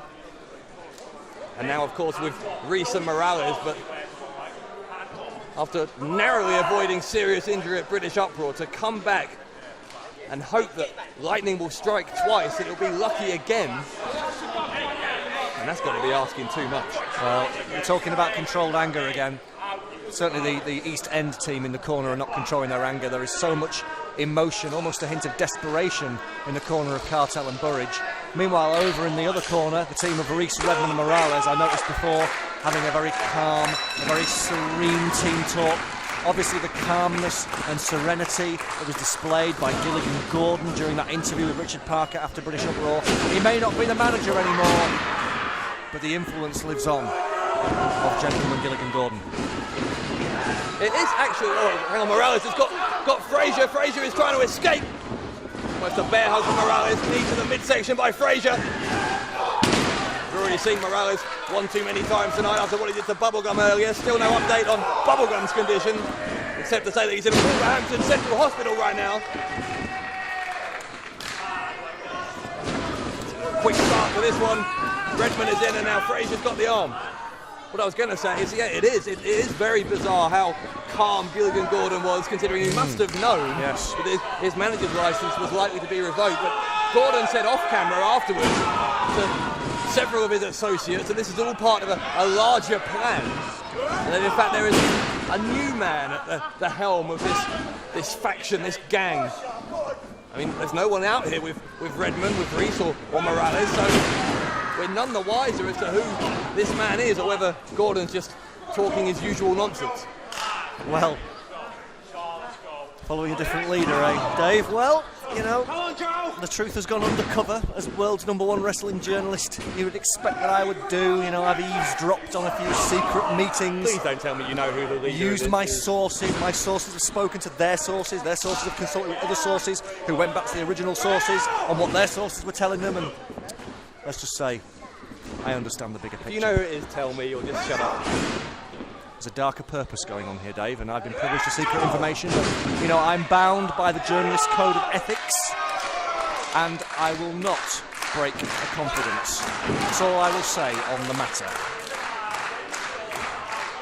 You are full of it tonight. We shall see. We shall see, Bradshaw.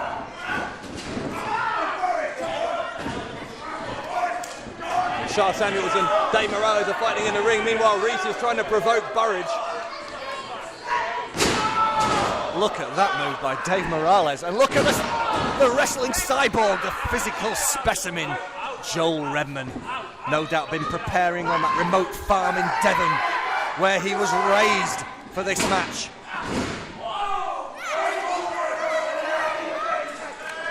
I think calling Redman a cyborg is an insult to cyborg. They have more emotions than he does.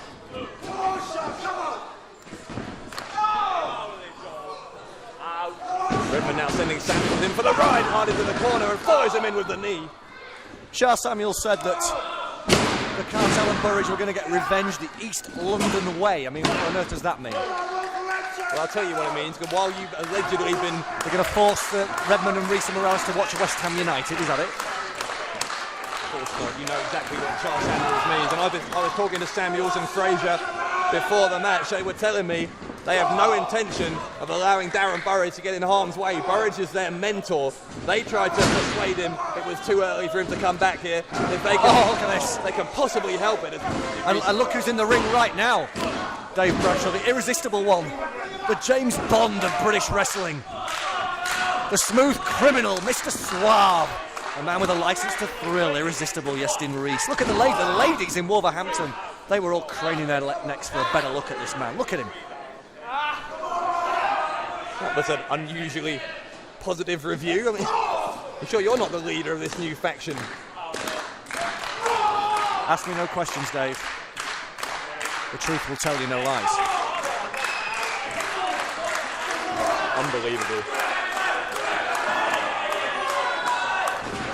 So, you know, as I was saying, Samuels and Fraser not wanting Burridge to get involved in this match whatsoever.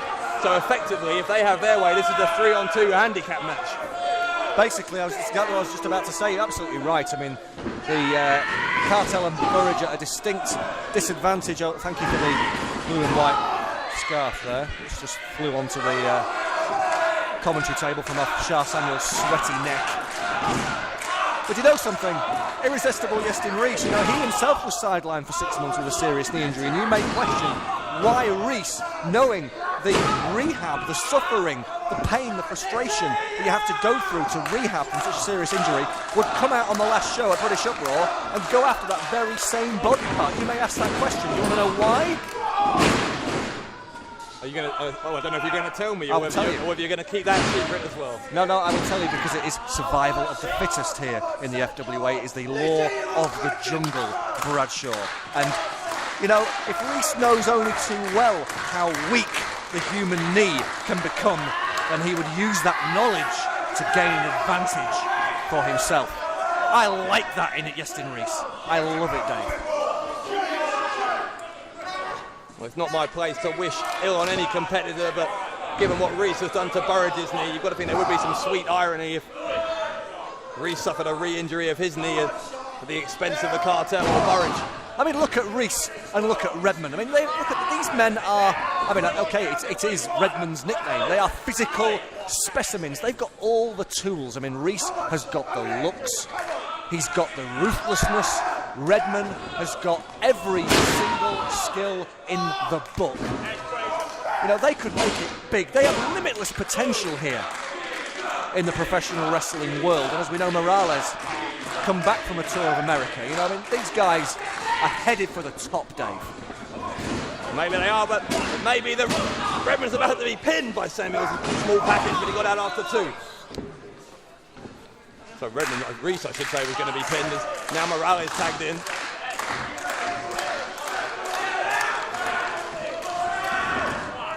Samuel sent to the ropes, double team, and no one's going to survive a double shoulder block like that. Morales 20 stone. Goes for the cover, he's got the leg hook to only 2.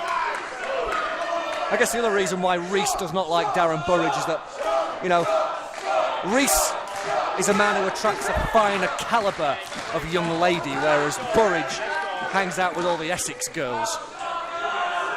What's that meant to mean? Loose women. I mean, the women are so loose in Essex, you can catch chlamydia just by passing through on the train. You behave yourself.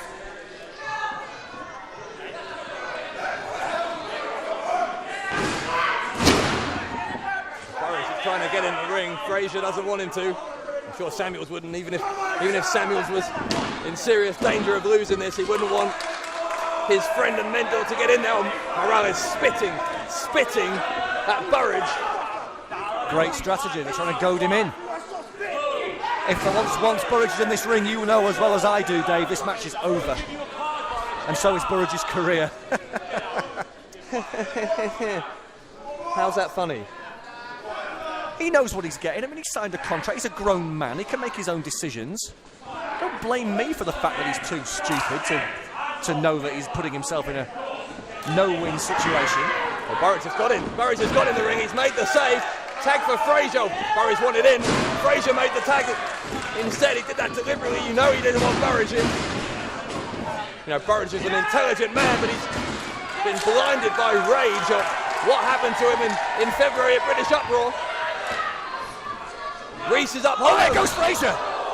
Oh! And Reese pushed Frazier away. Frazier landing chin first, it looks like, on the guardrail. What a fantastic team Joel Redman, Yestin Reese and Dave Morales make. They're dominating this match. Frazier's now out of it. Frazier just cracked his head or his neck, or couldn't quite tell from my vantage point, but he's definitely hurt himself severely on that guardrail. Charles Samuels has been beaten to a pulp. And that, with the cartel out, means only one person left in that team, Dave, and we all know who that is. They're not out yet. If these two are conscious and breathing, then they're not going to allow Burridge to get in there on their behalf. This man is their friend. And in this situation, in these circumstances, I believe they know what's... Look at that tag team! They know what's good for Burridge better than he does, but he's in anyway. Well, Burridge took out Morales. Now he's taken out Redmond. Burridge. He wants Reese. Of course he wants Reese. Oh, but it's all a plan. Reese has distracted him. Your fairy dice can't help you now, Burridge. Oh, clothesline on Redmond. Burridge is... What's he doing? Burridge is trying. He's been caught. He's been caught by Morales. And I don't believe it. And now he takes him out. And now maybe Burridge will get... Oh, no. There you go. Oh, no. There you go. That's the bad knee. It looked like Burridge was going to get hold of... Thought he was going to get hold of Reese, but instead Redmond attacking a knee and an elbow across the knee. Well, this is what we feared might happen. And now, you used the analogy earlier, Dave, to describe Styx. Burridge is like a rat caught in a trap. Morales taken out. Took out Samuel. Samuel could have made the tag. Morales hadn't done it. Taking the knee out of the socket. This is exactly what we all dreaded on my... Well, you may have dreaded it, but I just say it's just deserves. It's what he deserves for getting in the ring. He's not 100% Why is this what he deserves? He's not 100% fit, and now it's just a matter of time. It's a matter of how much pain the pucker one can withstand. And I would wager it won't be a whole lot. Half crab. And that bad knee, he's really pushing it backwards. Yestin Reese is 17 stone, 16 stone, something like that, and he's just putting his full body weight into that half crab. Burridge can't. Burridge can't defend himself. That'll be 2 careers ended by this team tonight, for those of you scoring at home. Burridge is saying no. Darren Burridge will not tap. Well, maybe he should. Oh, Charles Samuels has a towel. He has the towel. I think he's gonna. Well, if he was a true friend, he'd be throwing it in right now. He should do. Samuels refusing to throw the towel in. He thinks Burridge can fight this. But now he throws it. He's thrown it in. Yestin Reese was torturing Darren Burridge. He's thrown the towel in. Chris Roberts, yes, he sees the towel. No, Burridge is saying no. Burridge has grabbed the towel. Burridge does not want the towel to be thrown in. What on earth? He's absolutely off his rocker. Burridge is refusing to accept his teammate handing in the towel. That's a judgment call for Chris Roberts, and in my view, a bad judgment. He needs to stop this, and stop this right now. And now he does.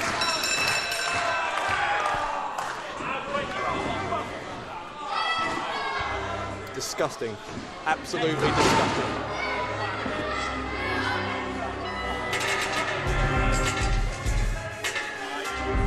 Are you happy? Of course you are. I wouldn't say I'm happy. What I would say, Ladies and what's happened to gentlemen, the winners of the Bubblegum? match, the team of Dave Morales, Joe Redman, and Yestin Reese. And what's happened to Darren Burridge and the cartel is the shape of things to come, Dave. Well, we were promised a new leader for this brutal gang of bullies that you see standing tall in the ring. There's no sign of this apparent new leader, but frankly, they don't need one. Already these three men, Redmond, Morales and Reese, are one of the most dominant forces in the FWA, perhaps in British wrestling history, with or without a leader. There's something big going on, Dave, and there's something big has gone down at Battle Lines here tonight. We have seen for perhaps the last time in a wrestling ring the pucker one, Darren Burridge. Oh, And he only has himself to blame. Morales coming back again. What is... Get him out of here! And this may have been the greatest night of Dave Morales' career. What a statement Dave Morales has made in Wolverhampton, in his home county.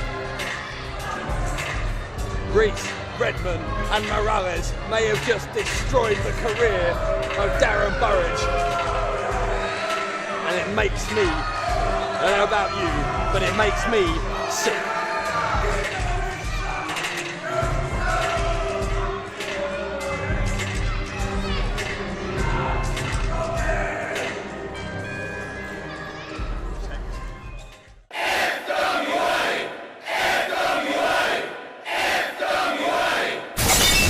Exposure, you must be really pleased after beating the leaders again. Oh, we're pleased. We've said it once, twice, 1,000 times that the Northern Exposure are the premier tag team in the FWA. And tonight, we've proven it, and we've proven that the leaders are just a pair of runners-up. But the question now is who's next for the Northern Exposure? Dave. It's cool, alright, guys. How's it going? What's going on? Well, just saw your match. Thought you did well. Thought I'd come and say, well done. Northern guys. It's cool. Brilliant. But we're just Sam and I have been thinking. Retro pop. Don't mind. Retro pop. It's a bit of a random name. We need a new name, so we thought we need a new name. Thought we'd run it past you. But I watched something Northern, but obviously you're Northern. But then I thought, what makes me? What makes Sam? It's because we're sexy. I'm sexy. What do you think, Hogan? Let's go, brother. Hogan likes it. What do you think? Dave, you're not sexy. I'm not being funny, Dave, but you're one of the ugliest people that I've ever seen in my life. Is that right, Sam? Come on. I had me there, lads. Of course I'm sexy. Girls love it. What do you think, Hogan? Girls love you, brother. See? Hogan loves it. What do you think of the guys? Well, brother, I see you got a receding hairline, brother. Oh. She's wearing a bandana, brother. Yeah, like me. And, yeah, Joey. Let's put some weight on that. They love it, brother. Yeah. Hogan loves it. What was I saying, lads, yeah?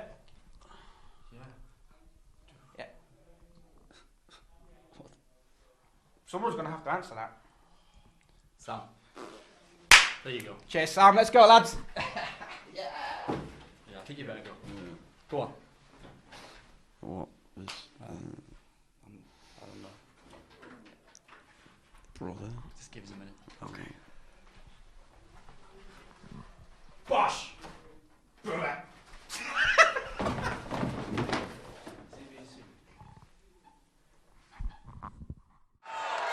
Okay, ladies and gentlemen, at this time I have a very special guest. He's going to join me at ringside. He's going to be a special guest timekeeper for the next contest. Introducing somebody from FWA's past.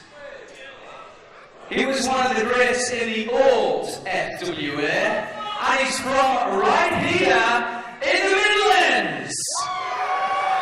Introducing Jack Xavier!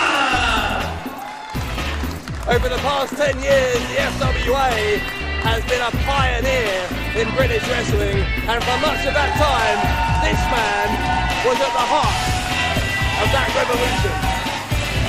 The chunky, funky monkey of British wrestling. There he is, Jack Xavier is back. Not looking quite so chunky these days, Dave. I remember the great matches Jack Xavier had. That last man standing match he had with Alex Shane at Crunch 2004. Oh. Ladies and gentlemen, the following contest set for one fall is a tag team challenge match. Introducing first.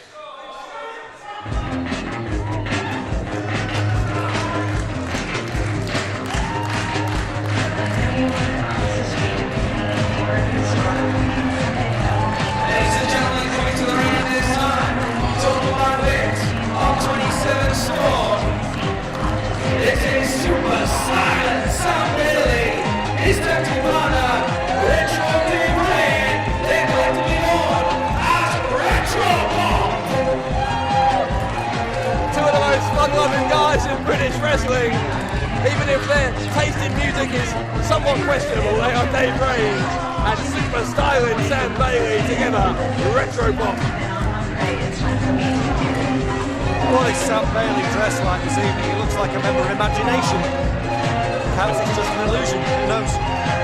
Yeah! Dave Rain, high five! You got shunned again. Did you see me stick my hand out to shake that lunatic's hand? I don't think so. And ladies and gentlemen, their opponents. Yeah, Rain's happy to be here, isn't he? Got a smile on his face.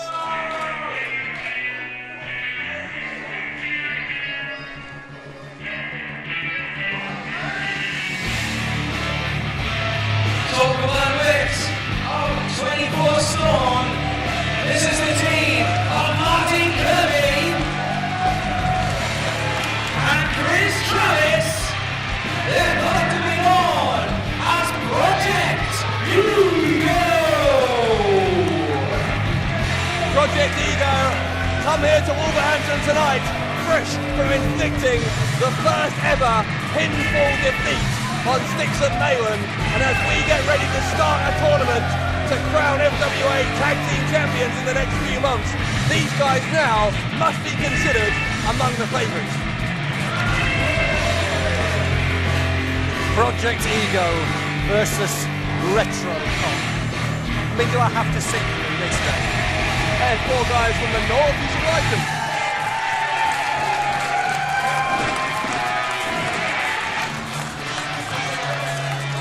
That man right there, with a Pepe Le Pew haircut, Dave Rain, gives the north a bad name. It's called two-tone.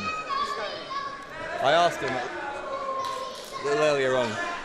He's a retro reject. That's what he is. That's what he should call himself. The retro reject Dave Rain. I mean, what is he doing there to Sam Bailey's afro? Well, there's no need to be combing now. I spoke to Sam Bailey as well earlier. He said he put some mousse in that hair earlier, add extra volume to it. Certainly a lot of volume in that hair tonight.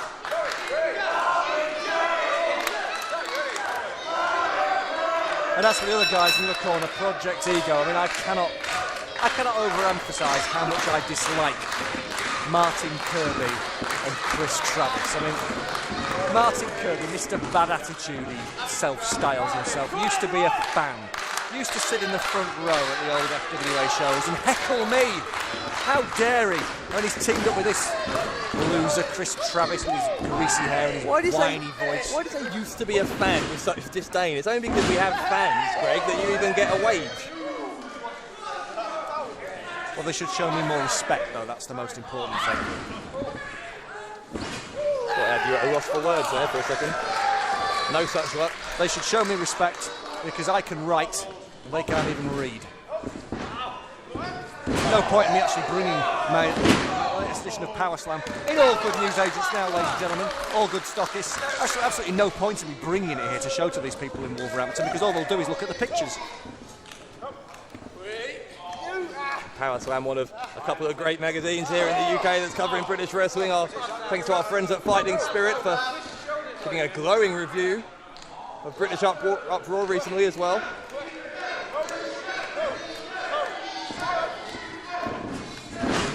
And I write for Fighting Spirit, which makes it possibly the superior publication. More fool you.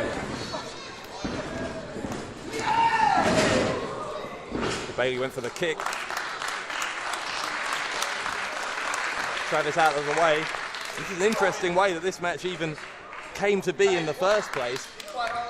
It all started when Northern Exposure, your buddies from up in the northwest, Greg, ran into Retropop backstage at British Uproar, decided that Dave Rain was, well, a couple of sandwiches short of a picnic, for want of a better phrase, and wanted to challenge them, but before they could go to FWA management and make that challenge, Project Ego had gone and challenged NX. So NX now turning down that challenge, somewhat cowardly in my mind, and instead we're seeing Ego, Project Ego, and Retropop tonight. What is Dave Rain doing? I mean, Dave Rain, it's a bear hug. That is a bear hug. It's not a bear hug, it's insane. His career's gone down the drain. Ever since Dave Rain was dropped on his head by Johnny Moss, he's lost it. I mean, you talked about that meeting of the minds, so to speak, backstage after British Uproar. Dave Rain had a cardboard cutout with him of Hulk Hogan, and he was talking to a life-size picture, going, "Bosh, brother." I mean, what's all that about? And he calling himself Northern Sexy. Look at him. He's an attractive young man.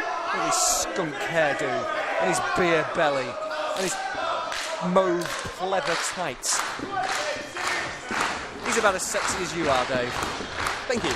He's about as sexy as that girl with no teeth from Wolverhampton in the front row. I thought that was your wife. And no wonder Northern Exposure got in his face. I mean, like I said, he's a disgrace to the North. You know, he can't pull the birds. He's got no taste in fashion. He hasn't got the taste in music that true dyed-in-the-wool Northerners like Joey Hayes and CJ Banks have.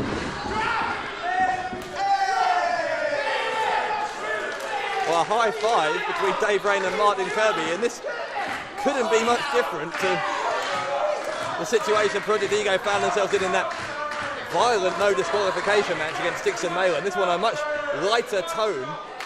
I'll tell you what I'm noticing here, the same sort of thing I noticed in that meeting backstage, is that Sam Bailey, he looks confused by the, as we all are, by the antics of Dave Rain.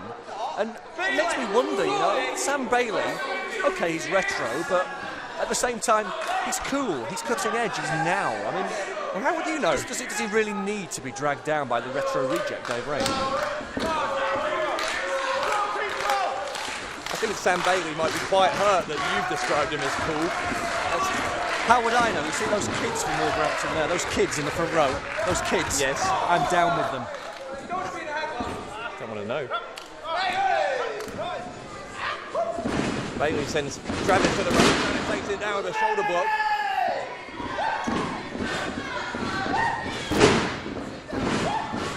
Leapfrog from Bailey. And Travis has got reversed. Travis a backwards leapfrog off the middle rope. Arm drag on Bailey. I'll say one thing that Chris Travis is in tremendous shape tonight.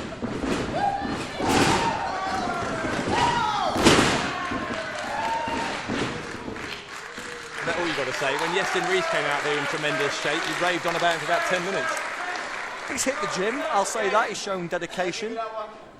He's tagging in this Martin Kirby character. Well, Travis is saying, let's take this seriously, let's try and get the win. And in fairness, he's right to say that. I mean, as much as they might like to hit around, Retropop are two great wrestlers. Dave Rain, one of the head trainers at Future Shock Wrestling, just tagged himself in.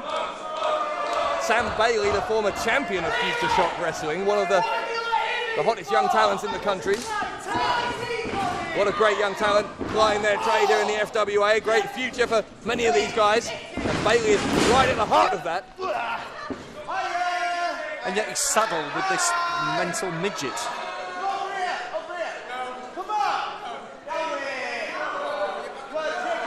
How much smaller is Dave Rain than you? There to call him a midget.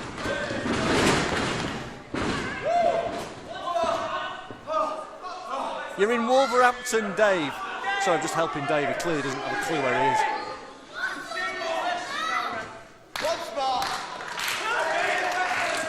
Rain looks a little dizzy, as does Kirby. You were going on before about Northern Exposure. You know, Northern Exposure, you're right, there's a tag team title. Clearly going to be some kind of way of deciding the new tag team champions here in the FWA. That's going to be happening imminently. Oh, what's he doing now? He's squeezing Martin Kirby's nipple. The Greco-Roman nipple lock, Kirby reversing. Oh, now a double Roman nipple lock by Rain. Double reversal. What great technical skills from both of these guys. I think Dave Rain's perversely enjoying this.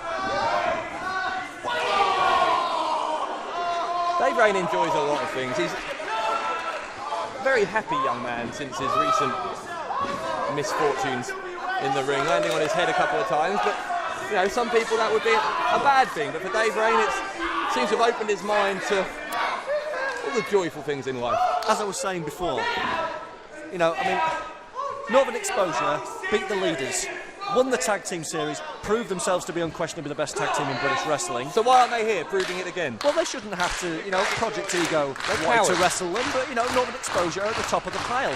They should get to pick and choose their opponents. They're clearly the favourites to become the next FWA tag team champions.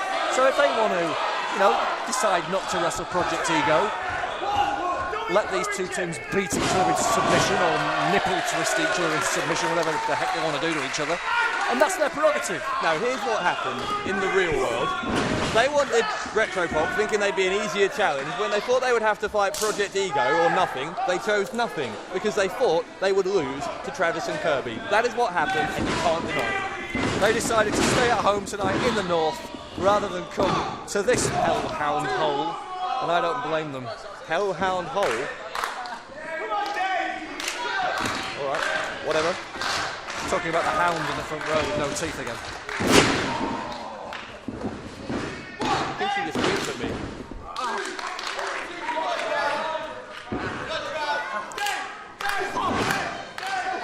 Rain is trying to fight back.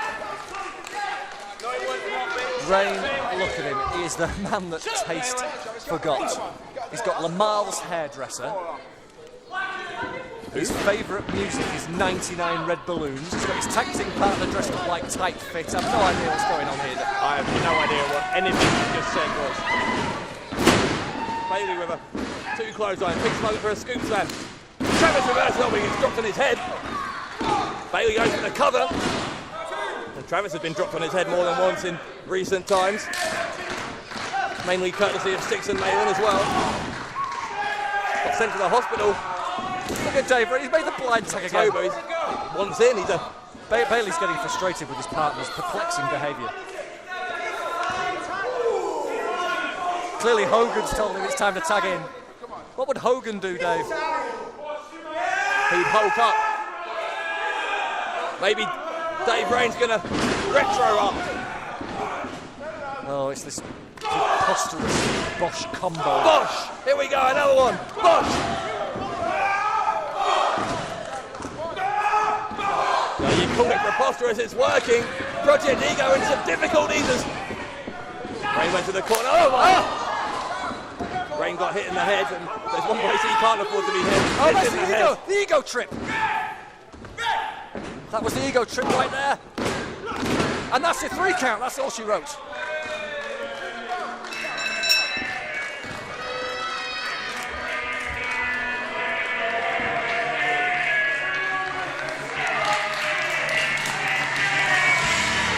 Ladies and gentlemen, the winners of the match, Project Ego! Well, Dave Rain was kicked in the head, and as I said, there's one thing he could have done without, it's another blow to the head, but regardless, after that, the ego trip, enough to put Dave Rain away. Dave Rain, Dave Bradshaw, he's been knocked so doolally by the repeated concussions he suffers by being dropped on his head. He can no longer function in a tag team match. He had no strategy. He kept tagging in behind Sam Bailey's back, and now he's been dropped on his head yet again in losing that match. Heaven only knows what his hair will look like next time he returns to the FWA. The man is cuckoo. Well, two experienced opponents for for Project Ego in Retropop, and Project Ego coming through victorious, confirming their status, Greg, as being among the favourites for the upcoming FWA Tag Title Tournament.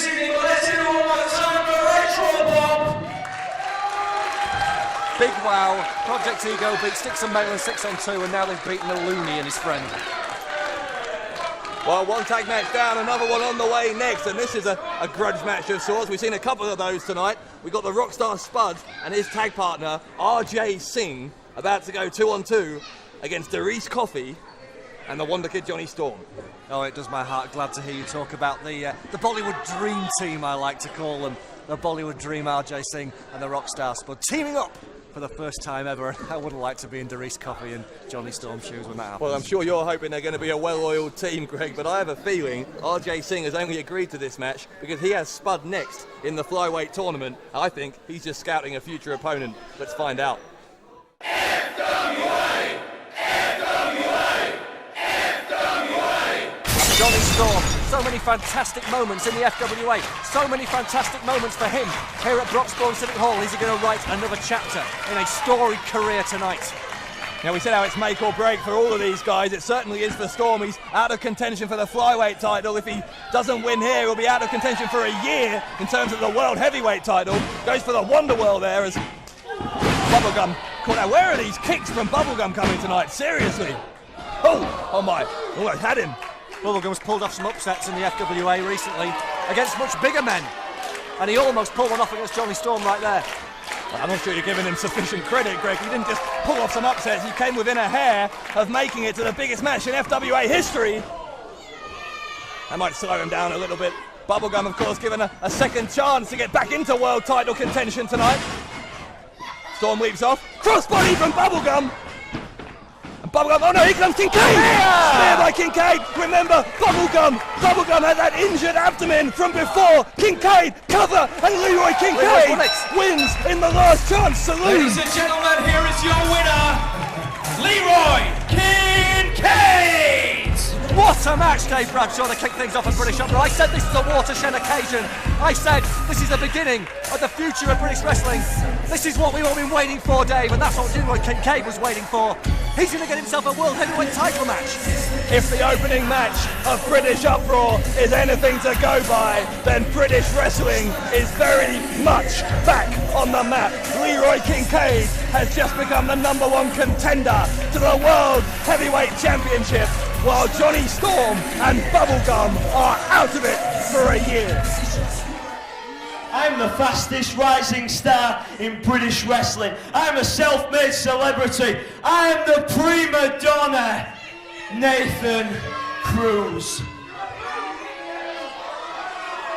I like this. And I'm not going to wrestle you tonight, Darius Coffey, not in a #1 contendership match. Because if I compete for that British Flyweight Championship, it'll be for that belt and that belt only. Now, coincidentally, I was strutting around the backstage just a few months ago. Shut up! Shut up! As I was saying, I was walking around the backstage earlier and I was coincidentally approached by a certain individual. And that individual offered me a rather compromising amount of money to take my spot in this match with you. And if there's one thing that the prima donna Nathan Cruz is about, it's about money. So with no further ado, allow me to introduce to you your opponent this evening. It can't be. the microphone stand, Bradshaw. It can't be. Oh, my giddy aunt. I think it is. Oh, God. Oh, yes. Take off the glasses. Bring out the shades. It's the Rockstar Spud. Oh, no. He's supposed to be injured. He looks the picture of health to me. What a figure of a man. He's here. Oh, it's a British uproar. It's the baby Jesus of British wrestling. Listen, Broxbomb. Tommy used to work on the docks. Union's been on strike. He's down on his luck. It's tough. So tough. Ow. Darius charges at Spud. Boot to the face. The Jamaican superstar. Replies in kind of a knee. Darius cool runnings. He could pull off an upset. Oh, the nicker time. Move with the speed of the bobsleigh itself going down the Cresta run at the Winter Olympics there, Darius Coffey. The man clearly is beside himself because of the demise of his lucky egg. You need to get your eye on the game here, Darius. Well, Darius and that egg have had a long-standing relationship, and clearly he's very distraught. Here comes Spud. Oh, Spud takes him. I think Darius took a little too long while mourning on the top rope there. He let his guard down there. Awful, dreadful. I don't know. I don't think it has potential. No, it was just don't even try and dignify that one. Oh, Spud with a stunner. Spud's got the cover, he got the leg hooked, and Spud! Oh, yes. Well, Spud's won it. Ladies and gentlemen, the winner of this bout and now #1 contender to the FWA Flyweight Championship, Rockstar Spud. Well, our ring announcer Stevie Aaron announcing Spud as the new #1 contender. Whether that's going to stand, I would suggest is questionable. But still, regardless of whether it stands or not, an interesting comparison here. It was, after all, El Ligero who beat Darius Coffey, so it was important, I think, psychologically for Spud to get a win against him as well, going into this flyweight tournament. I'm here with the Wonder Kid, Johnny Storm. Johnny, I want to ask you about your match tonight, but we'll get onto that in a minute. Spud wrestled tonight after claiming that you injured him. How do you feel about that? Well, as far as I'm concerned, it is exactly what you just said. It was a claim because obviously he's back in the ring, so that injury may not be quite as seriously as first thought. I mean, he puts his body on the line just like we all do in this this thing we call wrestling, and, you know, sometimes accidents do happen. But you know what, Spud? You've taken it a little bit too far, and maybe that's what happens when you mess with someone you shouldn't be messing with. And as for your match tonight, Johnny, you've unfortunately lost the chance to compete for the World Heavyweight belt for a year. So what I really want to know is what's next for the Wonder Kid? The world title, you're right, is not in Johnny Storm's sights for 2010. But there's always 2011. It doesn't worry me that much because there's another belt in the FWA, and I think that could be the one for the Wonder Kid. It is the FWA Flyweight Championship. Whoever wins that tournament has got me to deal with. Believe me, if I don't get one, I'm getting the other. Rockstar Spud, it's great to see you. How you doing? You okay? Yes. I thought you were injured. What is up with that? Oh, well, the doctor cleared it. Have a seat, Danny. Have a seat, Danny. Babes, I'll call you back. Promo. No, 20 minutes. Hang on. In 20 minutes, I'll be back. Comfy. Would you like to sit here? Hello! Hi there. But what was your question? My question is, by the way, it's great to see you, Rockstar Spud. It's great to see you. It's always great to see you. But... Do something, move! Yay! Oh, dear, look interesting. Come on, camera. Hi, everybody! Carry on. Okay, it's great to see you, and apparently you're injured, but what's with you coming back tonight? Well, you know, got a doctor's note, doctor's clearance. Yeah, they'll let me wrestle. It's all good. But you know who I'm really a little bit peed off with? Johnny Storm. The Wonder Kid Johnny Storm. Yes, he is. Johnny Storm. You tried to injure me. You tried to end my career. You tried to break my neck, Johnny Storm. Karma's a bitch, Johnny. You can't even be the FWA World Heavyweight Champion. You can't even be the FWA Flyweight Champion anymore. Karma, Johnny. Karma.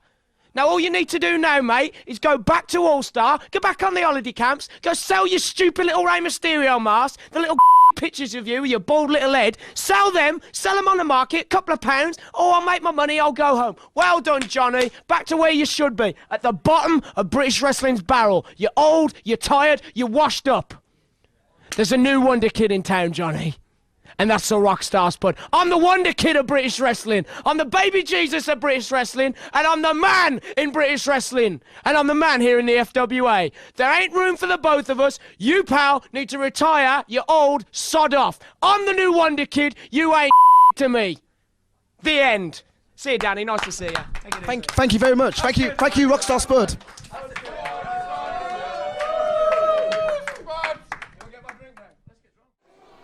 Ladies and gentlemen, the following is a tag team grudge match set for one fall. Introducing first.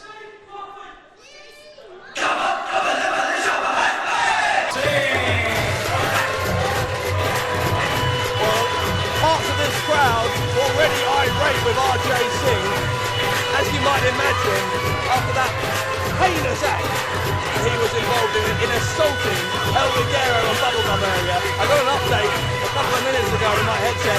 Bubblegum with severe abdominal injuries at the hands of Dave Moraes, and RJ Singh was an accessory to that assault. Well, we call the show FWA Battle Lines. Let's just say that tonight Bubblegum was a casualty of war.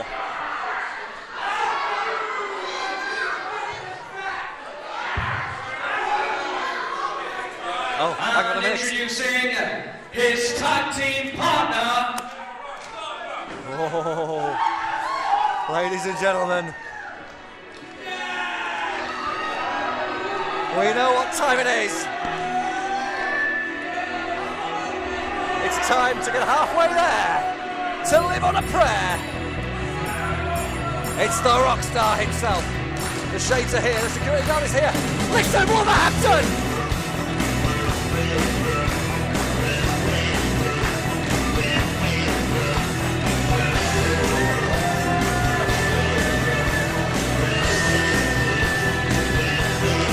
Can we not go a single show without this preposterous attempt at singing? Johnny used to work on the dock. Even if been on strike, he's down on his luck, it's tough.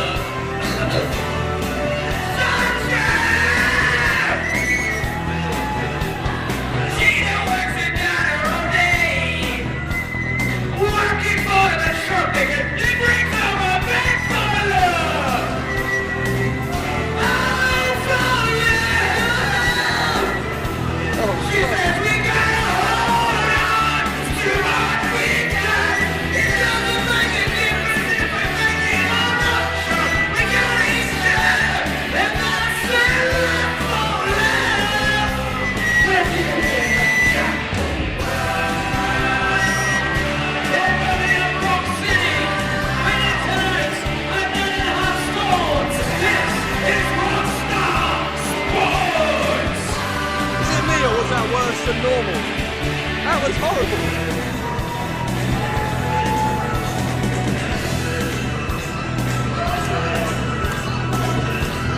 Rockstar Spud. And I use the word rockstar very, very loosely based on that performance. It's here. And so is that quite striking security guard. Look at that! Oh. She wasn't here in the last show, and that groupie right there, I think he's not the same one. I can't really tell, I've got shades on. Is that the same groupie? Trying to across the Spud and British up, or she's being dragged out. I think that may have been. It looks like Spud somehow has a stalker. The world is a very weird place. But you're right, she was able to get fully attached to Spud, let's say, at British Uproar when Spud's security guard, that rather beefy woman, was over in Australia, as I understand it, winning a bodybuilding competition.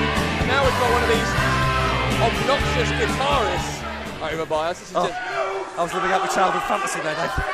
Oh, that was great. Oh, just 1 minute. I am now removing the shades. And now, introducing their opponents.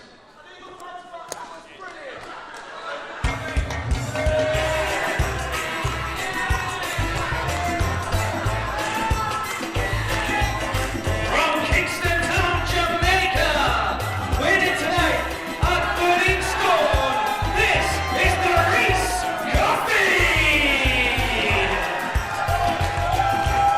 The Reese Coffee! All the way from Kingston, Jamaica. And a lot of history for this man with both of his opponents tonight. It was Rockstar Spud, who not only beat him last month at British Uproar, but smashed his lucky egg.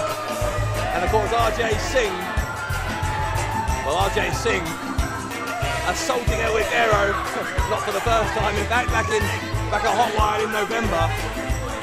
After a match between Ligero and Coffey, Coffey tried to save Ligero and took a beating for his efforts, so Coffey with scores to settle against both Singh and Spud tonight in the Wolverhampton Civic Hall.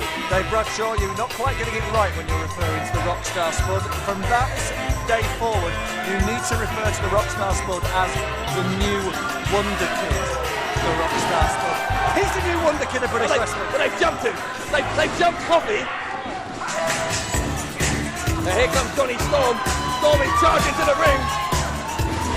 And not surprisingly, Spud cowers away. Singh trying to stay in and hang in there with Storm, but Storm is taking a fight to Singh. Went for a Rana, didn't get it, but Singh bounces out of the ring anyway.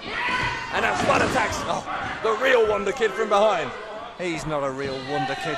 The rivalry, one of the greatest rivalries in the FWA, the Rockstar versus that old man Johnny Storm, has been rekindled here at Battle Lines. Coffey! My word! Coffey takes out the entourage! And they're all downright biased. Singh, Daryl Amwa, the director, they're in a heap. Even Spud's guitarist finding it funny, they're not finding that funny. Their man just got knocked to the outside. Here comes Storm. Storm over the top. Oh my, Storm lands onto the guitarist. It's chaos. It's like I'm in a Bollywood mosh pit here, Dave. How many cornermen does Singh and Spud need for starters? Well, there must be 10 people out here.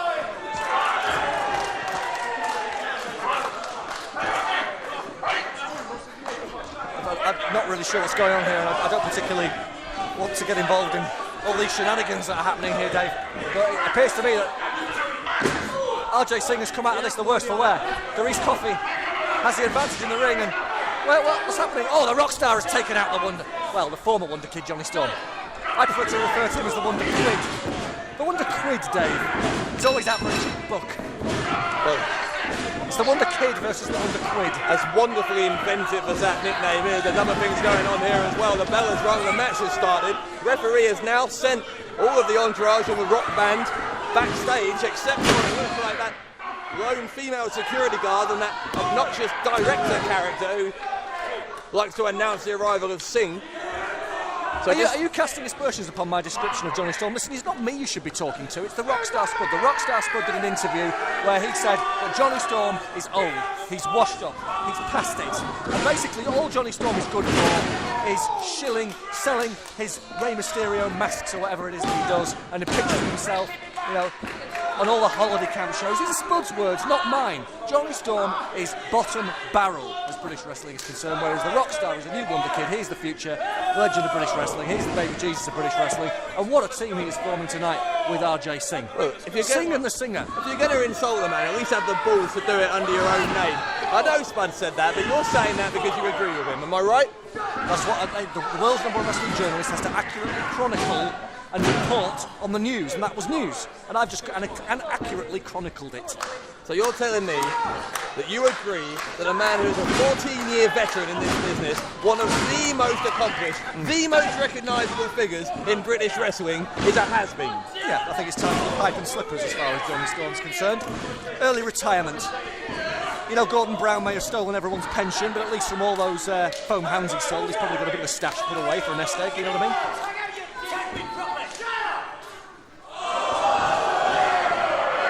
Disrespect with which you treat people sometimes is just...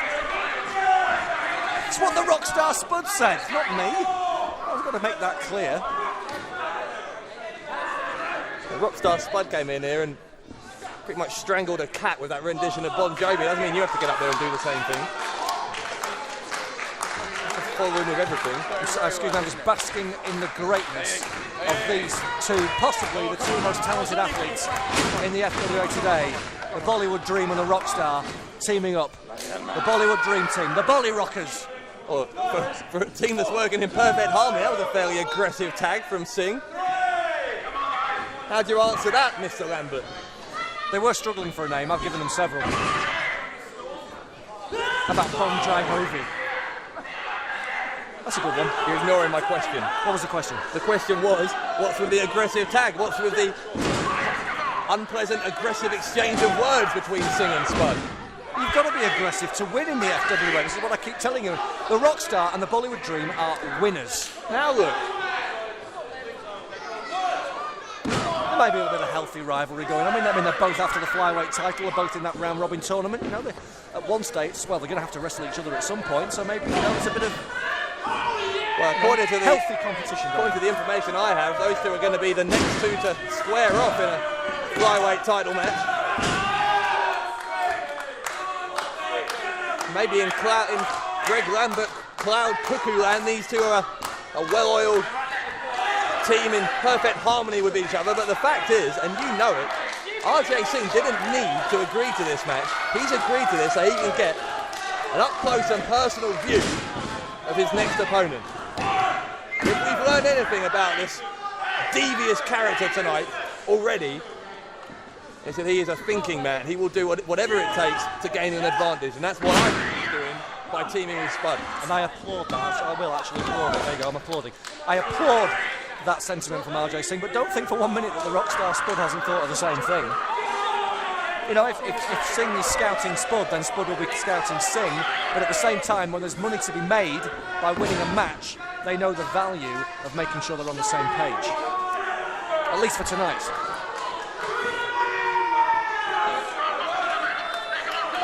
Well, it seems to be a game of one-upmanship between the two, and it's not going to help Spud score any points in that contest because he just missed a big leg drop on Coffey. This could be Coffey's chance to make the tag. He's going to tag in the Wonder Quid. And there it is! In comes Storm. Spud gets out of there. Singh is in. Top rope spinning heel kick from the Wonder Kid. Storm takes down Singh. Storm up high and a second rope moonsault. And Spud breaks up the pin. Much in the same way that Singh has been tormenting El Ligero since last August, the same is true of Spud with Johnny Storm costing him his place in both the flyweight and heavyweight title tournaments. And that was the perfect storm from Johnny Storm. The arm drang off the top. He's still got enough left in the tank, even though he's nearing retirement age.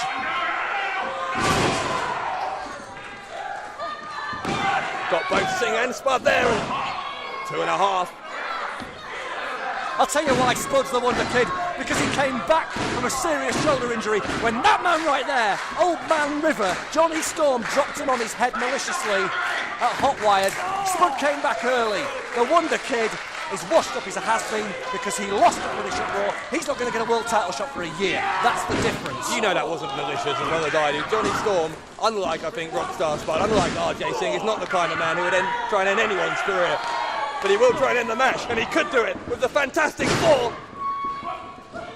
Here comes Coffey with the cool runnings. Is that a storm in a coffee cup, Dave? Oh God. It gets worse. Comes Storm. Oh, Storm taken out by Spud. There you go. Coffee. Taken out by the man who's going to be the first ever man to hold the flyweight title and be #1 contender at the same time, the Rockstar, the Wonder King. Now you're going to see teamwork at its best, Dave. Look at this. Oh! Look, well, Singh hit. Spud, he doesn't look too upset about it. Roll up. Oh! And still Singh had enough to kick out. I think that was deliberate from Singh. I think you'll suffer the death of 1,000 cuts if RJ hears you say that. A boot to the gut from Singh. And Singh sweet Bollywood dreams! From nowhere. There you go. Jay Ho! Ladies and gentlemen, here are your winners. The team of Rockstar Sport and RJC. Well, they may not have been quite the harmonious team that perhaps Greg Lambert, my broadcast partner, would have liked, but maybe Singh got what he wanted. He picked up the win, pinned Darius Coffey, and got to punch Spud in the face, softening him up for their big flyweight title match. And as well, Johnny Storm giving both of these two idiots what they deserve.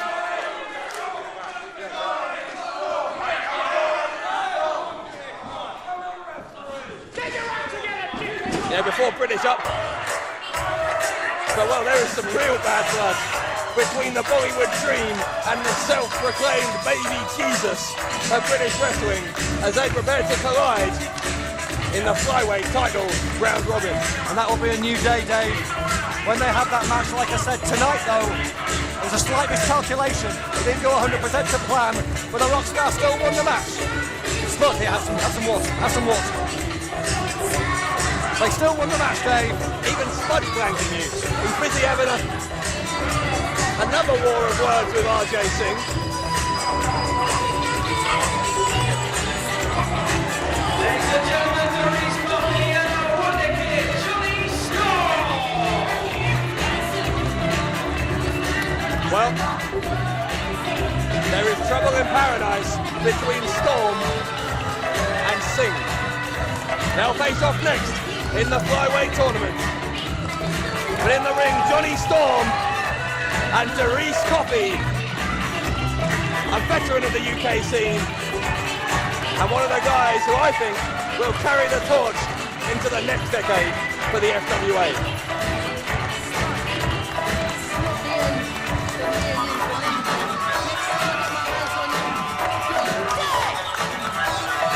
So Spud and Singh victorious, but now it's time, Greg, for the one we've been waiting for. And this early in the life of the new FWA, it seems melodramatic to say this is a match coming up that could really define the future of British wrestling. That is exactly what this first ever defence of the World Heavyweight title could end up being.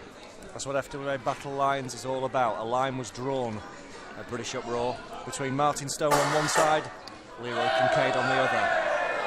We're going to see what happens when this war escalates tonight in Wolverhampton.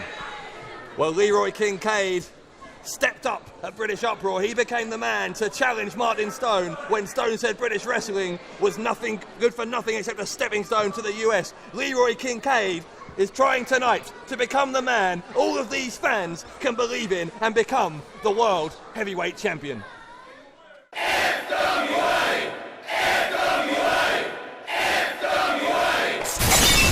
Stone with the cover! New champion! New champion! No!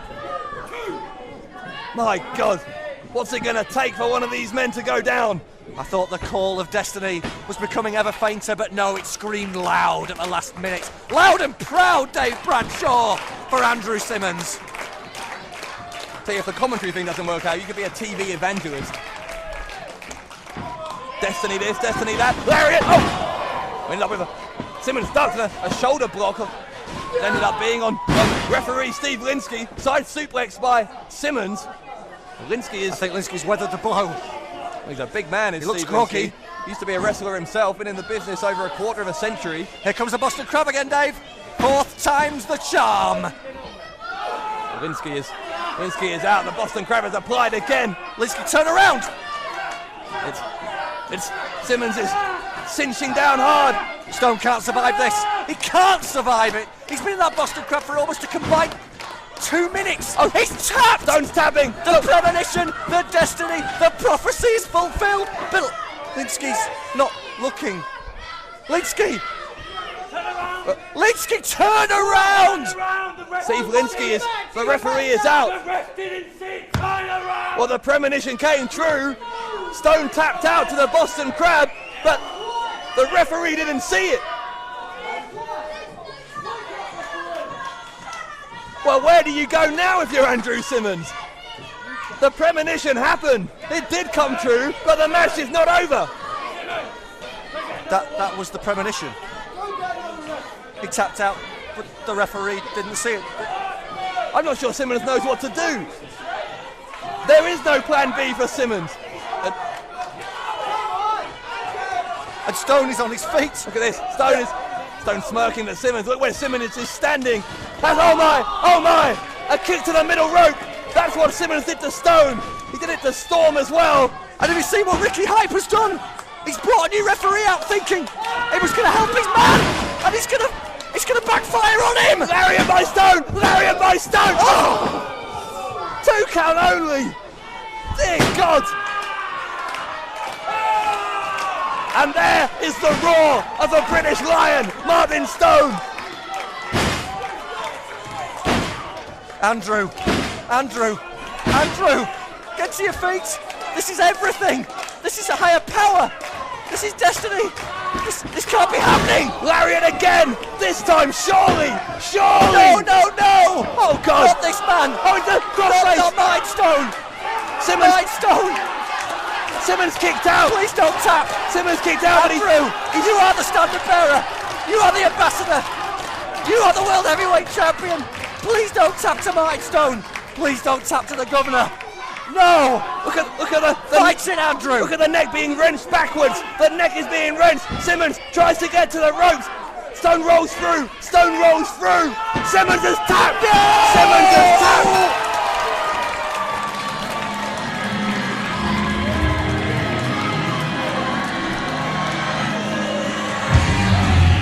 Ladies and gentlemen, the winner of the match, the winner of the tournament, and undisputed FWA Heavyweight Champion of the world, the Governor, Martin Stone!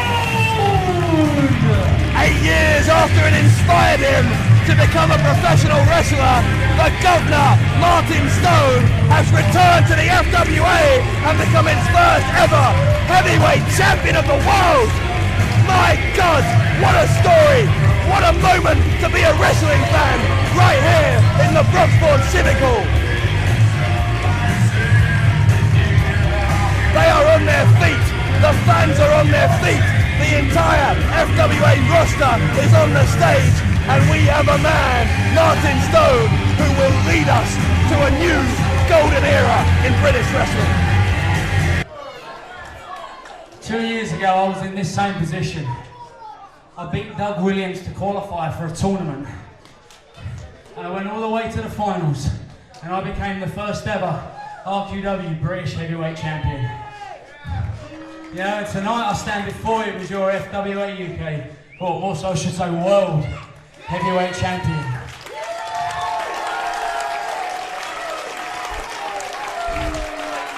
And you know, the same thing, all the guys come out, and you know, man, I say to myself, you know, just, what's changed? Like, so much has happened since then.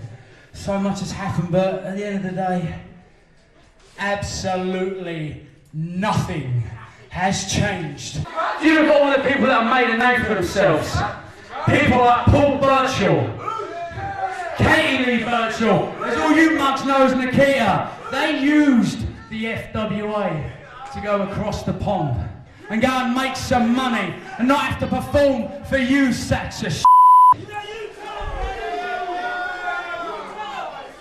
So, I am going to do what should have been done with the FWA.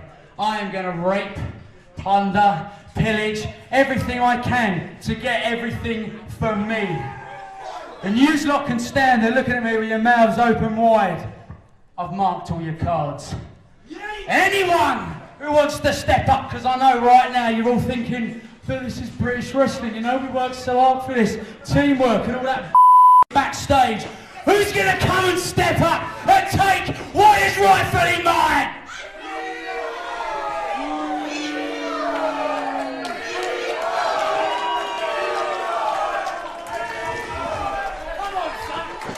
Leroy Kincaid, I can't believe what we're seeing here. Martin Stone just unleashing a torrent of abuse. Kincaid is getting in the ring.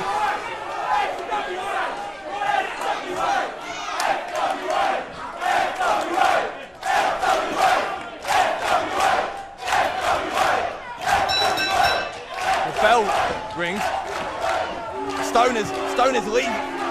Stone grabs the belt and leaves. Well, Flash Barker and Martin Stone facing off now. I don't know what to say. Do you know something, Dave Bradshaw? At times like this that Greg the Truth Lambert might say, I told you so. I told you all along what kind of man Martin Stone was. I know from past experience, I knew the guy was a phony. I knew the hard work mantra was all a front. I knew this man was not a standard bearer for British wrestling. I knew that he was not a worthy world heavyweight champion, but even I, Dave, would not expect that he would stoop to this.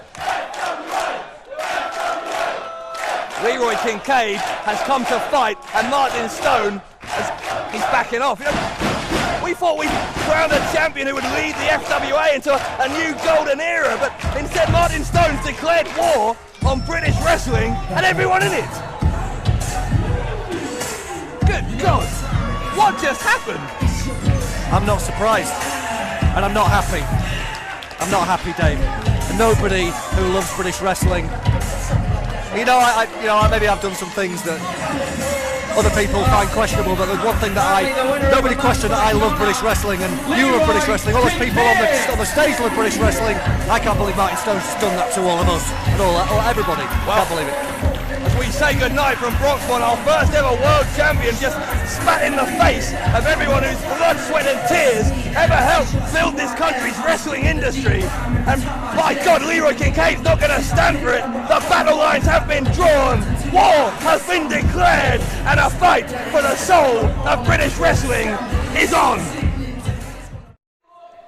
Ladies and gentlemen, this is the final match of the evening. This is the second half of our double main event. This is for the FWA Heavyweight Championship of the World. Introducing the participants.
atmosphere has come over the Wolverhampton Civic Hall, and lost for words as Leroy Kincaid made his way to the ring.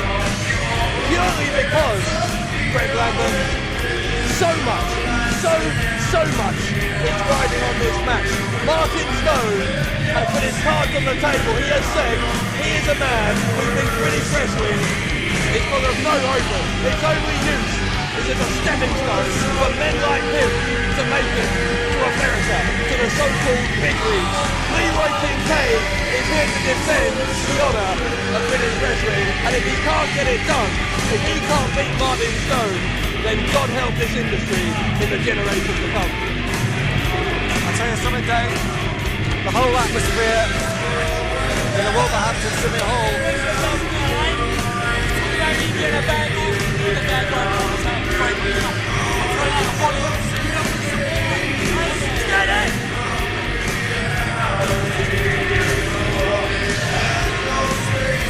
Martin Stone with a slap to the face of Greg Lambert. I thought I'd say this, but that's something I didn't want to see. Martin Stone is so disrespectful to everyone in this industry. Popular, unpopular, it doesn't matter. Martin Stone hates everyone equally. What a piece of work! What kind of ambassador? What kind of man do we have holding our World Heavyweight title? As I was saying, the atmosphere in the Wolverhampton Civic Hall has just gone up a notch. I have chills down my spine. This is big, Dave Bradshaw. This is a big The following is a singles match set for one fall, and it is for your FWA World Heavyweight Championship. Introducing first the challenger. He hails from Maidstone, Kent, weighs in tonight at 15 stone. This is Leroy Kincaid.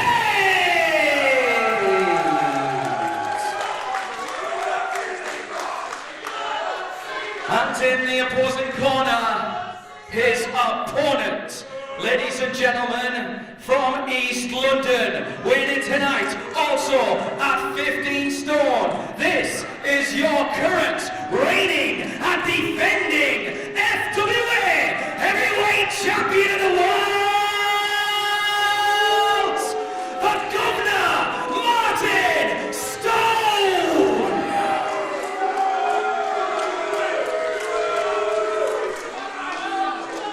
There is no doubt whatsoever who every single person in this building is behind here. Martin Stone, in saying the things he said at British Uproar, has touched a nerve. He may have woken a sleeping giant.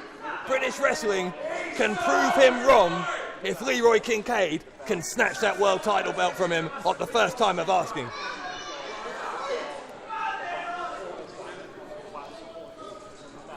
You've gone very quiet, Greg. I'm thinking, Bradshaw, I'm thinking.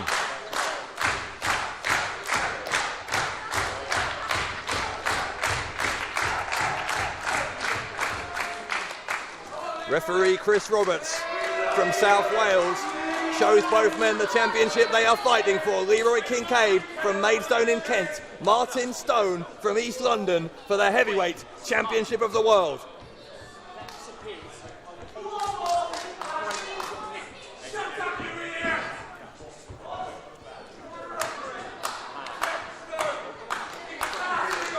As much as we've talked about the big picture here, these two competing views of what British wrestling is or what British wrestling can be, let's not forget the personal element. These two, they've kind of had parallel careers. Both started out their careers in the early part of the last decade in the FWA as bodyguards to then British heavyweight champion Alex Shane. And even back then, what, 5-6 years ago, these two never liked each other, even when they were colleagues. That's absolutely true. I was there the first day they came to work with Alex Shane, when Alex Shane was the FWA champion, 2004.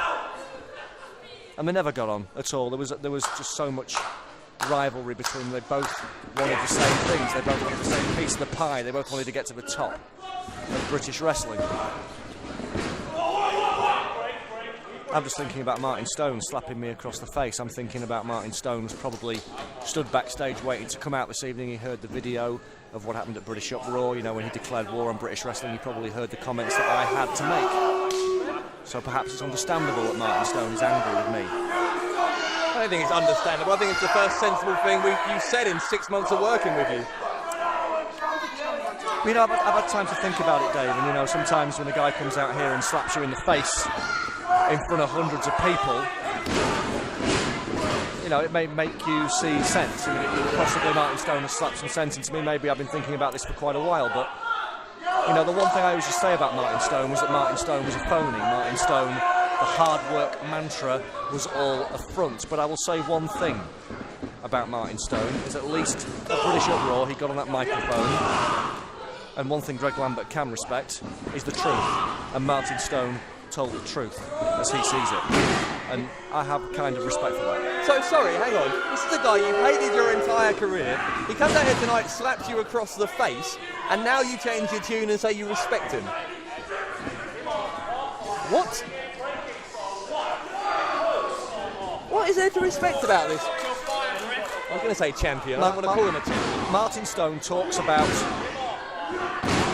using British wrestling, I guess, you know, of trying to, you know, go to America to use British wrestling as a place to, you know, make a reputation as the world heavyweight champion, to own his skills, and then go to America and make some real money. And do you know something? There's no getting away from it, Dave. It's right. I mean, that is where the money is. The money is across the pond. Well, he's getting away from Leroy Kincaid right now. I don't know if you saw that. He cowered away from the challenger. Rolling to the outside, doesn't want any piece of this man. You know, it's hard to pin too much of our hopes on Leroy Kincaid, but ultimately he's the best hope we have against this man. Stone, where's Stone going? He's going to the back. Kincaid's not going to allow him to get out of this title match as he got out of the last time Kincaid challenged him. Kincaid sends him straight back to ringside. Well, this is Leroy Kincaid's moment. This is his time to shine. I mean, Leroy Kincaid, has he stepped up to this level? Is he World Championship material? Not only that, is he the man to lead British wrestling, to lead them against the likes of Martin Stone, who have that ideology that I described before? Leroy Kincaid, is he the man, or is he similar? Is he a bird of a feather? I mean, we all know that Leroy Kincaid has his rap music career. We know he does model work. You know, is he just like Martin Stone? They started out together in the same role. Are they similar? Is he also using British wrestling for a career elsewhere? Before you even take that line of thought any further, hang on, there's a pin by Stone, only gets two. Before you take that any further, let me stop you. Martin, there is a big difference between Martin Stone and Leroy Kincaid. With Leroy Kincaid, what you see is what you get. Kincaid is a nice guy backstage. He is exactly the same behind the cameras as in front of them, whereas Stone spent the past few years fooling everyone, including me, pretending he was all friends with the fans, slapping hands, kissing babies, and then it turns out he is a backstabbing, good-for-nothing idiot, a swine, a disgrace to the championship belt that he is holding. I just wonder, I mean, Leroy Kincaid won that last Chance Saloon match. He defeated Johnny Storm and Bubblegum. Tripping over my words because I'm trying to think as I'm going along. He defeated those two guys, and that was impressive. He impressed me, and then he stepped forward and he acted like a man. He stepped up for what he believed in at the end of British Uproar. But I just wonder if he actually takes this seriously enough, or are his extracurricular activities more important to him? Now, if tonight he can raise his game and defeat Martin Stone and become world champion, then he will prove what I'm saying wrong. I doubt that he has that extra bit that will make that happen. Stone certainly in control at the moment of that shoulder block, taking Kincaid down. Now there's a choke on Kincaid. I mean, we know what Martin Stone can do. I know what Martin Stone can do. I've just felt it across my jaw. And Doug Williams knows what Martin Stone can do. He beat Doug Williams, another man who went and made it in America. Another man who used British wrestling. And he defeated Andy Simmons. He made Andy Simmons tap out. He beat Johnny Moss, for crying out loud. We know what this guy can do. You know, that's It's one of the saddest things about people like Martin Stone who are so two-faced just to get their own way, to advance their own careers, is that it's making people cynics. It's exactly like you are now. Because Martin Stone has spent his whole career lying to the fans. Hang on a minute, don't call me silly. I'm just playing devil's silly. advocate here. Cynic. You're a cynic, and I'll tell you why. Don't call me a cynic either. Because Martin Stone... This headset, I'm struggling to hear in here. You're getting old. But Martin Stone, he's so two-faced, now no one's going to trust anyone if people like this are allowed to rule the world. Leroy Kincaid is, as far as we know, a perfectly genuine guy who, without any kind of hidden agenda, like Martin Stone has stepped up and tried to defend the honour of the business he loves. There is not a hidden agenda behind every human being on this planet. And it's a damn crying shame that Martin Stone is convincing people otherwise.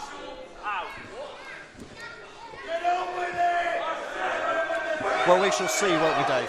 We will. We shall see who's right. And I'm not saying that I'm on anybody's side with this. I'm just saying that I have had time to think. I have had time to revise my opinion.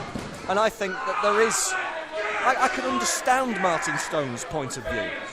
There is some merit in it. There's no merit in that.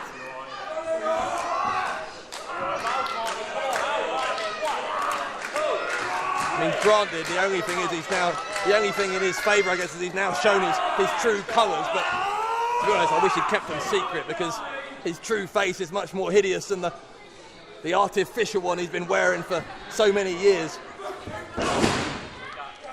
I mean, you have this great belief that the British wrestling scene will go on to great heights and stand alone on its own 2 feet. Wait a minute, here's a cover. Oh, Stone was going to beat Kincaid right there. But I mean, you look at some of the guys tonight, some of your heroes that are expected to, be the foundations of this great resurrection in British wrestling. I mean, Bubblegum, Dave Morales destroyed him. Darren Burke, the Cartel, Reese Redman and Morales destroyed them. Johnny Storm, beaten by RJ Seaman Spud. And now look at Leroy Kincaid. Look at Leroy Kincaid. This is what I'm saying. Can he sacrifice? Can he step up?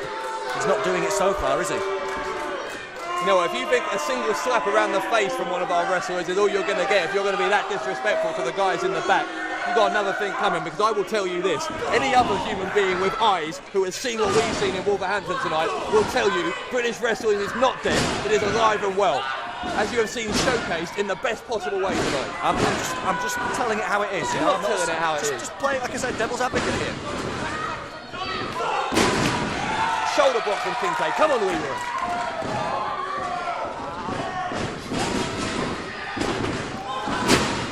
Leroy went for the spinning kick. He didn't get quite all of it, but Stone was caught his shoulder, I think. He was groggy anyway, and he went down, maybe slightly assisted by Kincaid. Got a 2 count there, did the challenger.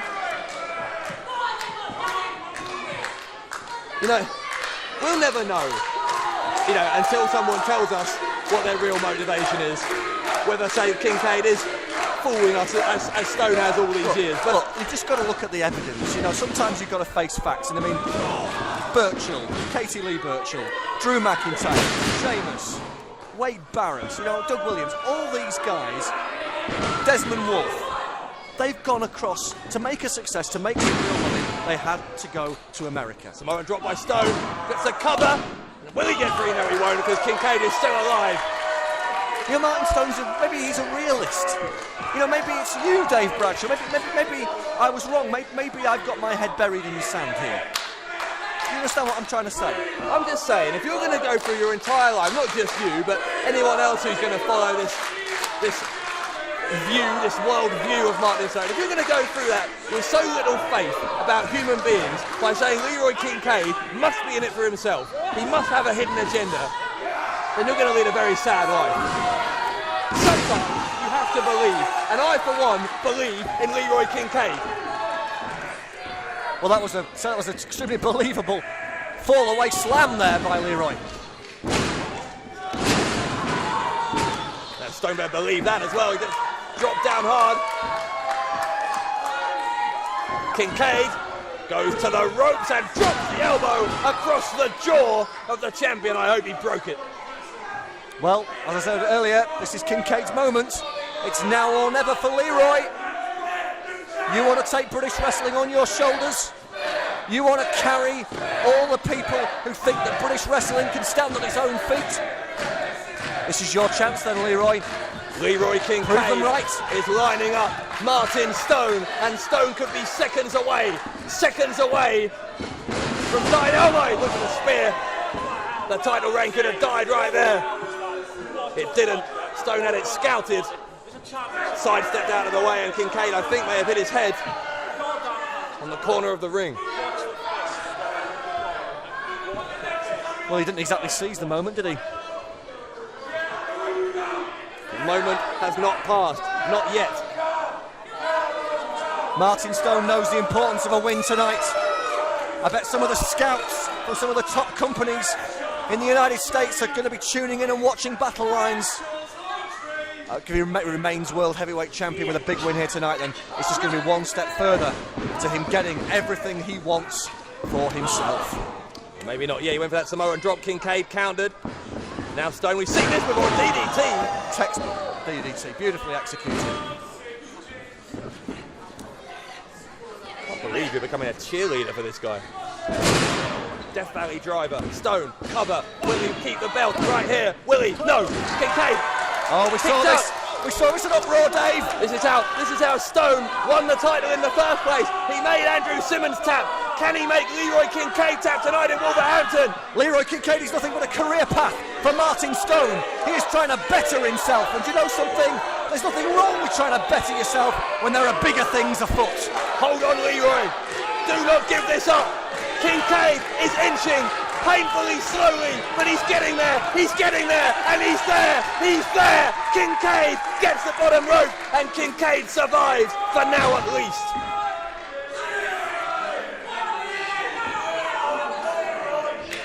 This is your moment, Leroy.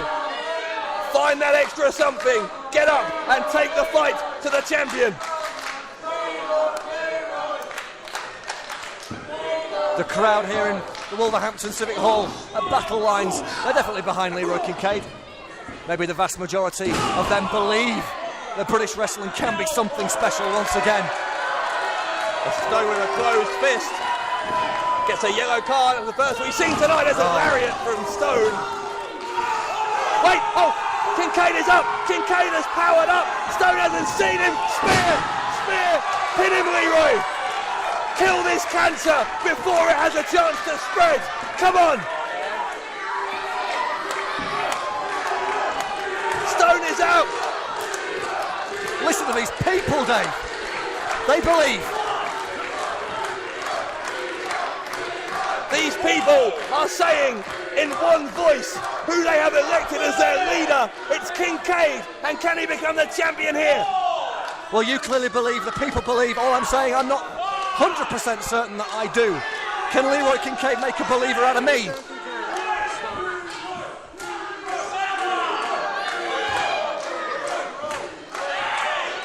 Kincaid is up. He didn't have the energy in him to pin Martin Stone, but you got to think he'll find it if he can.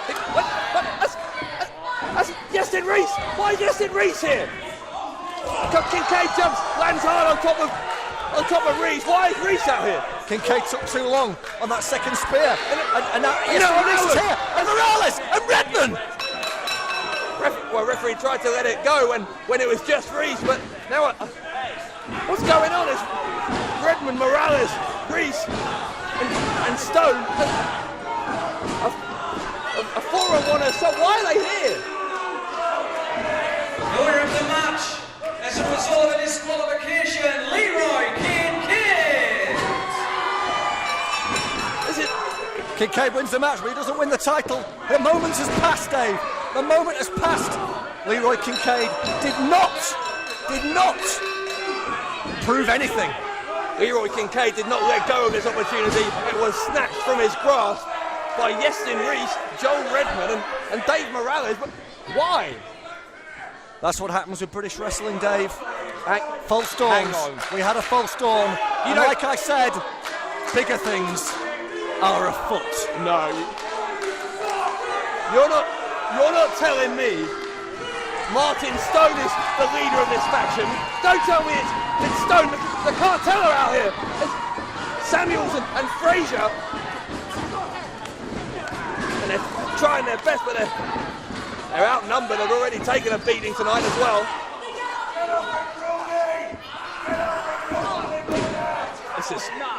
This is what I've been talking about, Dave. This is what I've been talking about. British wrestling, the defenders, the cartel, Leroy, the likes of those guys. Once again, it's been the recurring theme this evening. They're on their backs. They're taking a beating at the hands. Stone is almost of the dominance. It's Stone. He's almost foaming at the mouth. Look at Morales, Reese. This is. Oh, here comes. There's Retro Pop. There's Ben Rage. There's Sassoon as well. Reigns in there. Here comes Coffee and Sticks. El Ligero, Johnny Storm. It's chaos here. The entire FWA roster is emptying out to take on these. It has unravelled. It has come unglued in Wolverhampton Civic Hall.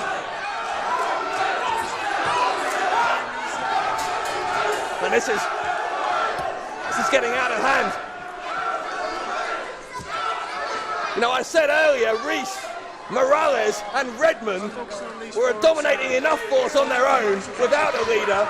It looks like they found one. Don't tell me their leader is Martin Stone. I think we're about to find out, Dave. Stone's got a mic.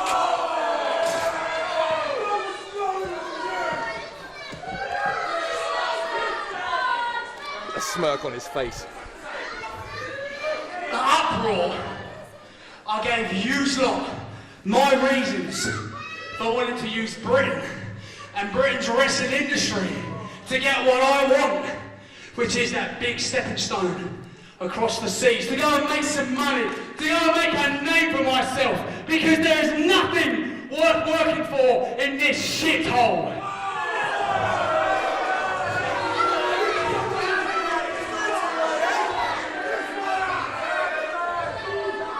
And you know, everybody in the locker room looked at me as if to say, that's not true.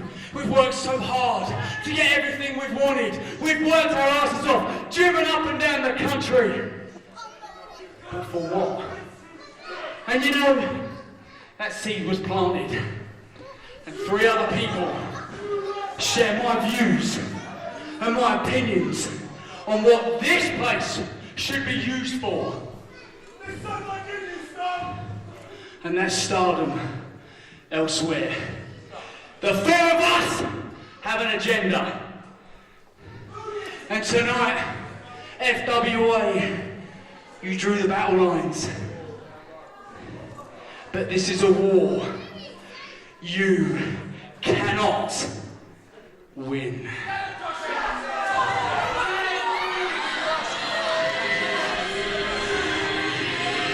So what do you think to that then, Bradshaw?